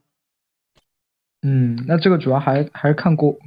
务院或者发改委自己的规划吧，他到底想不想把它变成一种基础设施吧？其实我个人判断这种东西，这种东西以后变成一种基础设施，最好还是国家投入大量的资源去做这个研发。我觉得现在国务院应该很焦虑啊，如果我是发改委，对吧？我应该很焦虑的，因为我感觉，因为大家都能感受到它是未来生产发展的方向。如果中国它尤其是在中美这种国力竞争，它可能有些可能在准备战争，准备这种国力的动员，但是更多的他们主要的发展方向其实还是经济啊，拼经济，还是说他们的既定方针其实还是那样，在中美两国竞争的这个长趋势中，他们的判断就是靠经济内卷能卷过去。对面毕竟是怎么说呢？世界越动荡，对于美国这样的第三产业，比较占优势的国家是越劣势的。其实美国它最好的状态，它其实保持开放，去困死苏联那样去对付中国，那样才是中央最头疼的。如果说他自己主动去燃起战火，或者说在这种世界局势越来越动荡的情况下，其实服务产业或者说美国这种优势产业其实不是它很难去维持自己，就等于说中国它可能最多承受一些封锁上的问题，但本质上来讲，还是说中央对自己的经济其实还是很有自信的，对自己这种经济发展来去靠它来，无论你称之为构建人类命运共同体也好，或者说中华民族伟大复兴也好，它是秉持这个路线。所以我认为在这种方针的引导下，它会对 AI 有一个超乎寻常的关注和政策资源的投入，它会把它当做基础设施来做。所以这是我的这个对你说的的确是这样子，我们也觉得会是这样子。它就中美两国，它对这个 AI 是一定是抓得很紧，就是把它摆在第一位去做研究研发跟普及的，这是一定的。不然的话，就好像刚刚那个毛哥说的话，如果你不做的话，那你就被人家就是领先太多了。所以说这必须要做的，这个是一定会这样的。但是就我们之前探讨的就是他们这两边的发展方向可能会因为某些因素而改变嘛，但是这个也不是好坏的问题，就是它就因为成长的那个环境不一样而导致到它会产生不一样的结果出来，这是一个很正常的。但是在你身为一个研究这个政治的方面的学科的人，你觉得就是这个现在这种 AI 带来的一个新的局面会对两个强国之间有一些什么风险，或者会引出一些不稳定性吗？这个不稳定性，你说从政治方面吗？就政治或者就两国自己在对抗的时候可能会产生一些矛盾啊。这个其实你从美国国会对于 TikTok 那种质询，你就可以看出来，就是怎么说呢？这种就市场原教旨主义者，他们现在已经就是所谓的这种市场原教旨主义者的政治精英们，他们已经对市场原教旨主义产生了质疑了。他们本质上对于充分发挥 AI 的生产力，他们已经变得很谨慎了。就是他们过去认为说充分的发挥市场的市场力，充分的鼓励 AI 发展，可能美国自己都要去。当然了，这个主要还是涉及到，因为有中国资本的背景嘛，所以他会做这个限制。但是我认为这个已经有潜在的风险，就意味着，我认为美国政府和中国政府他们面临的困境是一样的，就像之前是毛老哥讲的，两国处理经济问题或者处理这种前沿问题，他们的思维方式越来越趋于一致，没有意识形态的。所以我认为其实中国政府的这个 concern 其实也是美国政府以后的 concern， 就尤其是像伊隆马斯克已经做出了，就在我们中国人看来，就是收购推特这个属于就是叫问鼎，这个已经在问鼎的轻重了。这个属于就是叫也就是它是一个国家安全事项，那结果居然是 SEC 的批准就行了，我们就是将一个私人企业拿掉了。对，我们觉得这非常非常不可思议的一件事情，就是这属于国之重器，真的花了几百亿就能解决这个事儿，非常不可思议。我觉得美国政府他可能还反应比较迟钝，但慢慢的，我认为美国政府他会慢慢的去，或者是他们对这个态度不一样吧，也不是迟钝，就是他们对这个的态度不一样吧。是态度不一样，但慢慢的，因为就叫欲避无罪，怀璧其罪，就慢慢的当 AI 这种。它具有深刻的对社会的影响和改造能力的时候，政治权力一定会上来，一定会对此要么参与，要么限制。我认为中国政府它其实在走的是社会治理的这个现代性，而美国走的可能是野蛮生长就是资本野蛮生长的这种现代性。第二种现代性其实能够和 AI， 我认为它因为你看到的是美国政府它用 AI， 它资本公司去做这个，它做的技术非常好，但我认为中国政府可能会把这个当做一个基建去把它做，那可能就是怎么说呢？它可能会和物联网之类的连在一块，但看中国政府有没有去把这个做大基建的打算可能投个不确定他是不是有这样战略判断，我认为他自己在内部在研究，所以有可能。所以如果我是中央的智库的话，我肯定会力推这要成为新的一个4万亿的一个出口。就是我认为这比5G 还要重要。就是5G 的话已经投了，其实华为现在搞5G，它这个进展其实也挺缓慢。而且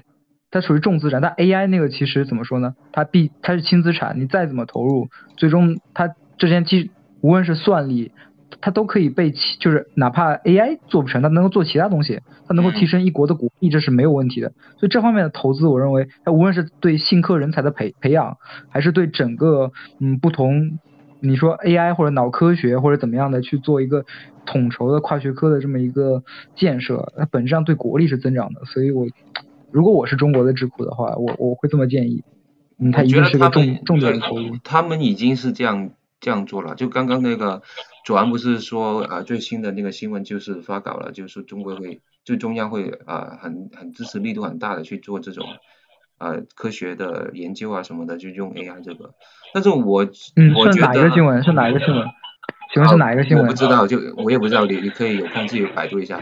然后我这个有一个问题就是说，就是其实我们看到现在 AI 的发展的话，你那边的回音好大，那个 Patrick， 那个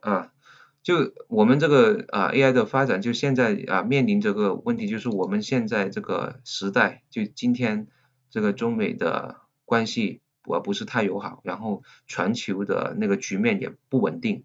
然后呢，这个现在 AI 现在出来了，就有一个比较危险的点呢，我就自己认为就是说，因为人们可以很好的利用这个 AI 去做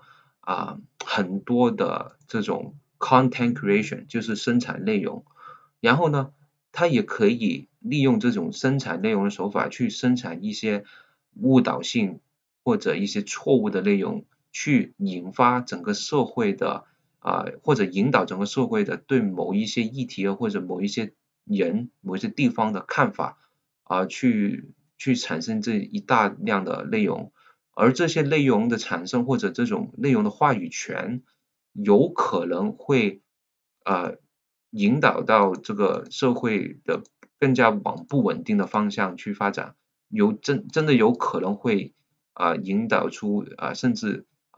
战争的发展，所以说我个人是比较觉得这个风险是比较大的，就因为我们现在整个全球的局面不稳定，然后刚刚有这样的一个技术出现，然后我们已经知道网上就是有很多对中国或者对某一些人的那个负面的看法，然后他们是很容易可以利用到AI 的给他们的那个工具去生产出一大堆很多很多的负面的信息，而去引导人们的思想，而导致到就好像我刚刚所说的引发最坏的情况，就有可能会战争提早出现。你觉得你是怎么样去看待这个问题呢？从你政治角度。从我的角度看，就是你刚刚聊到两点，第一点就是信息战这方面，中国国内是通过关键字屏蔽，或者说一个 AI 它在做一个针对性的处理，而美国这方面就应对比较缓慢嘛。第一，但是它就是比如说我们会经常有 seminar 是讲这个 false information warfare，就是 misinformation warfare，对，它就现在美国其实正在集中精力，或者说因为它的制度建设非常困难，因为它是需要国会通过或者怎么样，你要把这个制度推进下去，比如说要建立一个真理部，或者它现在有这个信息控制中心，它是处于国防部下或者说 State Department 下面，有一些信息这个作战机构，他们努力去做尝试，但做这种尝试始终是一个怎么说呢？他们需要是像推特上次马斯克自己说的，他接受了很多信息，就是从美国政府、从各国政府，对，包括美国政府，他要求做大量的这个删减处理。对，但这个内容其实，我认为美国它最后就像我之前也讲的，就是中美面临的这个结构性问题是一样的，所以说它面对 AI 这么具有威胁，就我说 AI 它就会对社会生产，对尤其是政治权利它产生某种威胁，它密切相关的时候，它必须要碰到。所以我认为美国最后，当然我从国内角度来考虑美国最后一定会做出某种处理方式，一定会像真理部，它一定会出现这种东西，既然中国没有办法避免，美国其实也在往那边走。就是当 misinformation warfare 它变得非常强大的时候，你只能通过某种行政手段去干预。那可能，但是我看美国的政府其实在这方面推的比较慢。首先，就我个人认为，像推特，我之前说了，推特是国之重鼎。结果说推特可以作为一个公司，它可以随意censor 一个人，但是美国政府反倒是它不是通过法院去执行这样的一种公权力，它是一种它享有极大的社会权利。我认为这已经相当于说，它相当程度上就意味着政治权利。你一个拥有100万粉丝的人和一个能够拿到100万票，或者说我拿到10万票吧，因为100万粉丝不一定有那么大的政治支持度，但100万粉丝的一个人，他其实你去 censor 他和你去你去逮捕，或者说你去把一个拥有10万选票号召能力的人去关进监狱，同一种事情，但这种权利已经给了马斯克，给了这种私有公司，所以美国政府最后是其实不一定是那种干预，不一定是说像其实中国政府做的是叫要求私有公司进行自我审查，就是中宣部或者说互联网办公室，它会定期的抽查，它会根据你审查的力度给予你正负反馈，就比如说你这方面对于不良信息你控制的不到位，我去给你一个下架处理几天，然后互联网这对互联网公司它影响非常大，所以中国政府是通过这样做国内管理，而美国政府是可能直接删帖，它没有对公司去做更多的限制，但这个其实我们讲了，他最后不知道能不能把这个权利收回到法院，他应该管不了，应该管不了，真的管不了。对，很难管，这因为我记得是美国有一个法案是说了，这个其实是就是公司的那个东西属于公司的言论自由。我当时看到这个说法，觉得真的是非常学理化的这个判断。但是随着它现实影响不断冲击啊，我认为他要么让法院来做这个决定，他不可能永远的把这个政治权利是直接。就因为这属于散落在地上的权利，这个资本公司它可以被各种势力所影响，那美国国家利益可能都会受到影响。所以我认为他最后一定会干预。至于这个干预是不是能把这个权利去把这个仲裁权利交给法院，这我不确定。然后我们再聊到这个两国竞争的这个角度，刚才聊到 warfare 就是信息战，那可能会涉及到两国，但是由于中国的意识形态它处于防御保守的状态，它其实没有大规模像美国。可能对他没有办法做出太多攻击性的内容，只能说，但是美国有自己的问题，美国自己的问题是其实是这样的，我们之前做的判断是，美国民粹在崛起，就是建制派它在 shrink， 大家会发现，国会的这个 approval 率，已经走到很低了，就已经一路走低，从70、80年代就一直走到现在，应该30%几40%几忘了，然后总统的拜登，大家对吧？我觉得拜登的支持率可能比川普还要难看一点，然后关于美国，就是还有一个最高法，之前我们看了，就是关于这个女性堕胎问题的合法性又受到一次创伤。而关于国会，美国国会其实我还有点数据我可以分享一下。就美国国会，你是美国人吗？不是加拿大的，我是加拿大。你继续。加拿大是就美国它其实435个众议员，然后有100个 senator 对吧？也就是说每届 incumbent 众议员加参议员加起来是535人，可能还有2、3个是什么不具有投票权的那什么殖民地那种样子，就反正一般来讲535人，就是众议员是4年选一届，然后参议员是6年选一届，然后我们当时是做了一个研究，是把近20年，就是116届到后面反正4届。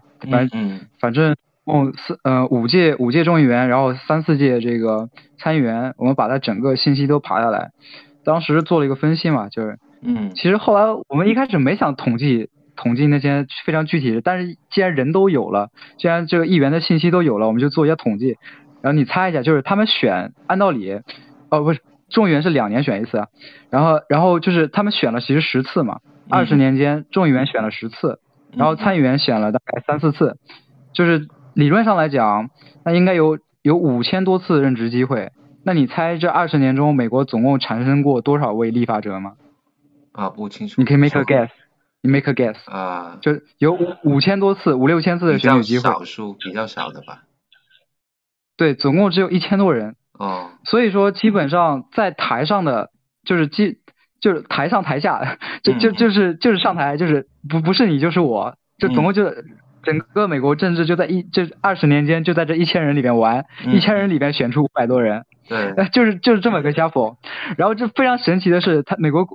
国会议员和参议院，美国议员他们的连任率是每届连任率，就是你这一届和下一届你的连任的可能性是90%，就是美国政客他的连续性非常高，然后中国人大和政协的这个数据就比较多了，我们当时也做了中国人大代表、全国人大代表和中国政协委员的这么一个统计，然后我们发现近20年产生每一届是人大是每一届是3000多，4年一届，然后和政协同届政协同时换届选举，政协大概2000多人，5000多人，然后大概你算一下吧，选5次那就25000多次机会，然后我们总共统计出12000多人，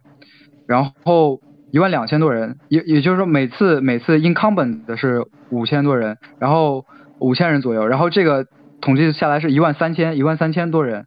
所以说中国的这个连任比例，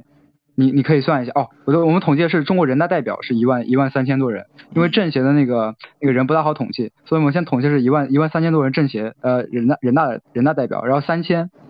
所以说然后最后统计的一个结果是什么？是中国人大和政协，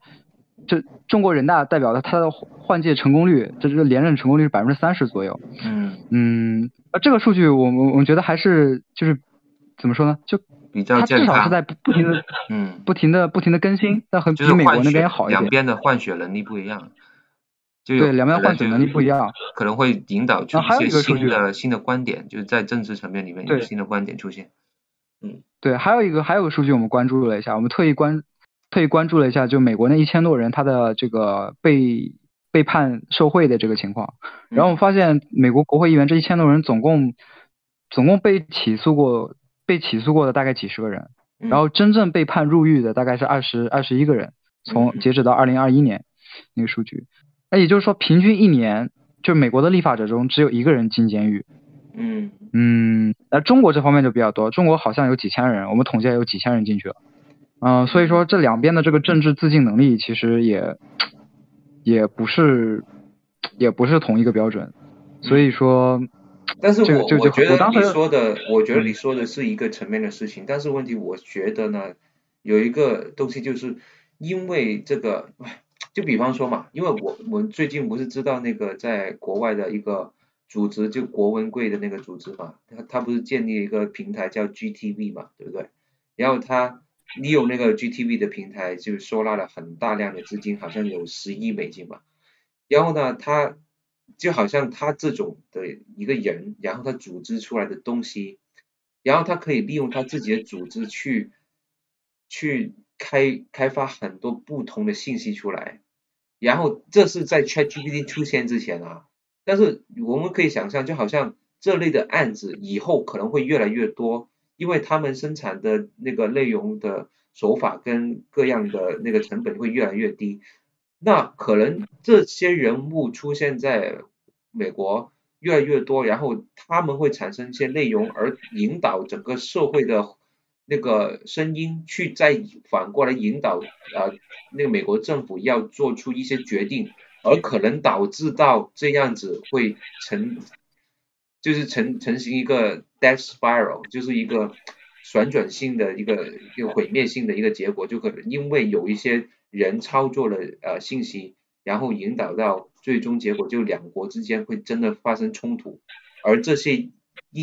传播的东西就是因为misinformation 产生的，然后就好像你所说的那个美国政府内部它换血能力也没做到位，所以说它还是偏保守，可能他们对这个科技的接受度也不高，所以说它很容易就被这一连串的现在的科技的改动跟社会的变革的那个 trap 给陷入了这个陷阱里面了，而导致到因为有这样的陷阱，引到两国之间更容易产生矛盾，更容易产生那个热战。我是害怕这个事情。是这样的，我个人对于热战我倒不是那么担忧，我担心主要担心的是你刚刚说的这个 death spiral， 它主要是民间情绪的一种对抗这个是有，但这个主要是被政客或者说被国会的政客利用来经济脱钩，但实际上真正两国的战争战与和其实并不取决于民意，或者说并不取决于国会议员，而取决于有外交实权的总统，总统就有宣传权，当然也需要国会通过但那个可以事后补嘛。那其实总统他的这个美国总统他的信息来源渠道主要来源于两种，第一是军方的直接建议，第二就是情报机构的这个建议。我认为美国情报机构对中国国力的研究它是很深入的。对。他会极力的避战。你包括美国总统现在还那个参议院主席应该还是那个比利是吗？那就是那哥们儿其实非常的稳重，他几次都要说和中国要避免误判。其实那中国这边我之前已经聊过了，中国这边就是市战士和经济都归为一体的这种领导体制，集体领导。他们对于我也讲了，就是他们不会做军事冒险，他们肯定是继续坚持和平发展路线。除非说台湾那边给予一个机会，就是比如说像佩洛西访台这种。对，那个属于因为那个其实是双方都做了一次，都在怎么说呢？都在演戏嘛。我知道，但是那个是你看，就还没有 ChatGPT 之前，就那个内容产生这种 misinformation 还没去到极点之前，已经有机会产生了这样的结果。但是你想象以后越发展越严重的情况下，这种 misinformation 越来越严重，而导致到出现的这种擦枪走火的机会率真的会越来越高。但是我明白你的意思，在你的观点里面，你这些管理者跟这个最社会顶层，他们都是极度理性的，他们不会做出这种不理性的决定。但是我们回看人类历史，往往所有这些战争的出发点就是一些非理性的行为、非理性的决定而导致形成的。所以说我比较在这方面比较抱着一种比较悲观的态度，因为我现在看到的是人性的丑恶，就是我看到很多人利用这个 ChatGPT 这种 AI 生成很多恶意的东西，然后这些恶意的东西你其实在社会层面或者这种政府层面是根本管不住的、控制不住的，特别在北美这边。所以说它会形成一个越来越大的就一个 compound 的一个效应，就会把这个东西越放越大，而导致到以后可能也就是因为某一个点触发到一些不理性的行为，而导致到一个不好的结果。我是担心这个的，但是我明白你的意思的。但是这个也没有结论啊，我只是抛出来大家讨论一下。那个我其实赞同你的说法，就是始终会有不理性的人。我举佩洛西这个例子，就是说，我举佩洛西就是其实举出了一个不理性的人，但是问题就在于你需要具体分析，就是政治行为不同行为者他们背后的组织逻辑。佩洛西他作为一个国会政客，他只要确保自身安全，他能够获取政治利益，他就去了。但是战争与和就是目前的决定机构还是军方、情报还有总统这三支力量。那既然那三方没有出现大问题，只不过佩洛西个人独走，那我们认为暂时还是安全的。至于说未来，就是如果说比如说像2016年，就是其实是军方退休将领和情报界退休官员一起在上书川普，要求叫对华政策大辩论，要求和中国脱钩，把它作为一个战略对手加以遏制，这个是可以。但如果说未来出现了一种声音，上百人，就是你讲的 death spiral 的这种连续对抗的这种激烈焦躁，或者说世界更不稳定，比如说如果说中国政府和其他某一个正在交战的一个地区，它形成了某种军事联盟，那种情况下，那种可能互相 death spiral 这种可能性就会加强。那个时候有可能双方就美国的情报界会发生那种要加剧的判断，那是有可能会引起更深的冲突。那的确是有可能。对，所以我就是担心这个新的这些 AI 出现之后，就有很多就是不好的人会利用他们这些工具去做一些不好的事情，而引导了这个整个世界的不稳定。所以说的确我只是想透过这个节目的机会去跟各个听众去解释一下我们这些观点啊。好了，那我们今天来到节目的最后呢，很感谢今天参与的各位嘉宾啊，他们因为在中国国内，所以说他们的时间点比较晚了，现在所以说他们已经退出了我们的这个对话。然后呢，现在剩下的这个 Bachelor 在跟我们再去做一个结尾Bachelor， 那到了最后你跟所有的观众还有一些什么的话想说呢？就关于这个 AI 方面的。感谢 Xmax 的邀请啊！我们今天其实讨论 AI 很多内容，最后就是说，其实 AI 它是一个生产力工具，希望大家还是不要因为 AI 的一些怎么说呢 ，AI 的一些可能被误用，然后去对它有一些失望或者怎么样。其实应该是努力的去掌握它，去把它发挥，去改善自己的生活，改善人民的这种福祉。各国政府力量应该最好的是参与它，影响它 ，engage with it。不要 against it。最好是让它能够释放出它能够改造人类世界的这种力量出来，然后很好的能够控制它，这才是我们 AI 就是因为它是人类最精锐的人，等于说在为人类去制造一个去让大家的生活变得更加便利的一种事情，它是很美好的一件事。我自己个人观点也是一样的，就我觉得我们第一应该对人类有信心。就是我们人类经历过这么多不同的改变，然后也经历过这么多新的革命性的创造，我们应该相信人类总会 life will find a way， 就是我们人类总会找到一些新的机遇，新的希望去引导整个社会的发展，是一个正向的发展，所以说我也是抱有乐观的态度。的确我们在今天的节目里面探讨了很多关于 AI 的可能一些负面的看法，可能有一些对 AI 的担忧，但是我觉得那些只是我们提出一些问题，然后呢我们人类通常遇到问题的时候呢就会很积极的去解答这些问题，找 solution， 这是我作为一个人类我觉得为人类骄傲的一个点，所以说我们大家不应该放弃可以把这个世界通过各种技术变得更美好。所以我们也很欢迎这个AI 的时代降临，就希望它会引导我们人类越追越好，然后走出一个新的社会形态，到时候可能就有一些我们意想不到的事情会发生，希望是一件好事吧。那好，谢谢大家，今天的节目就到这里了，感谢大家的收听，拜拜。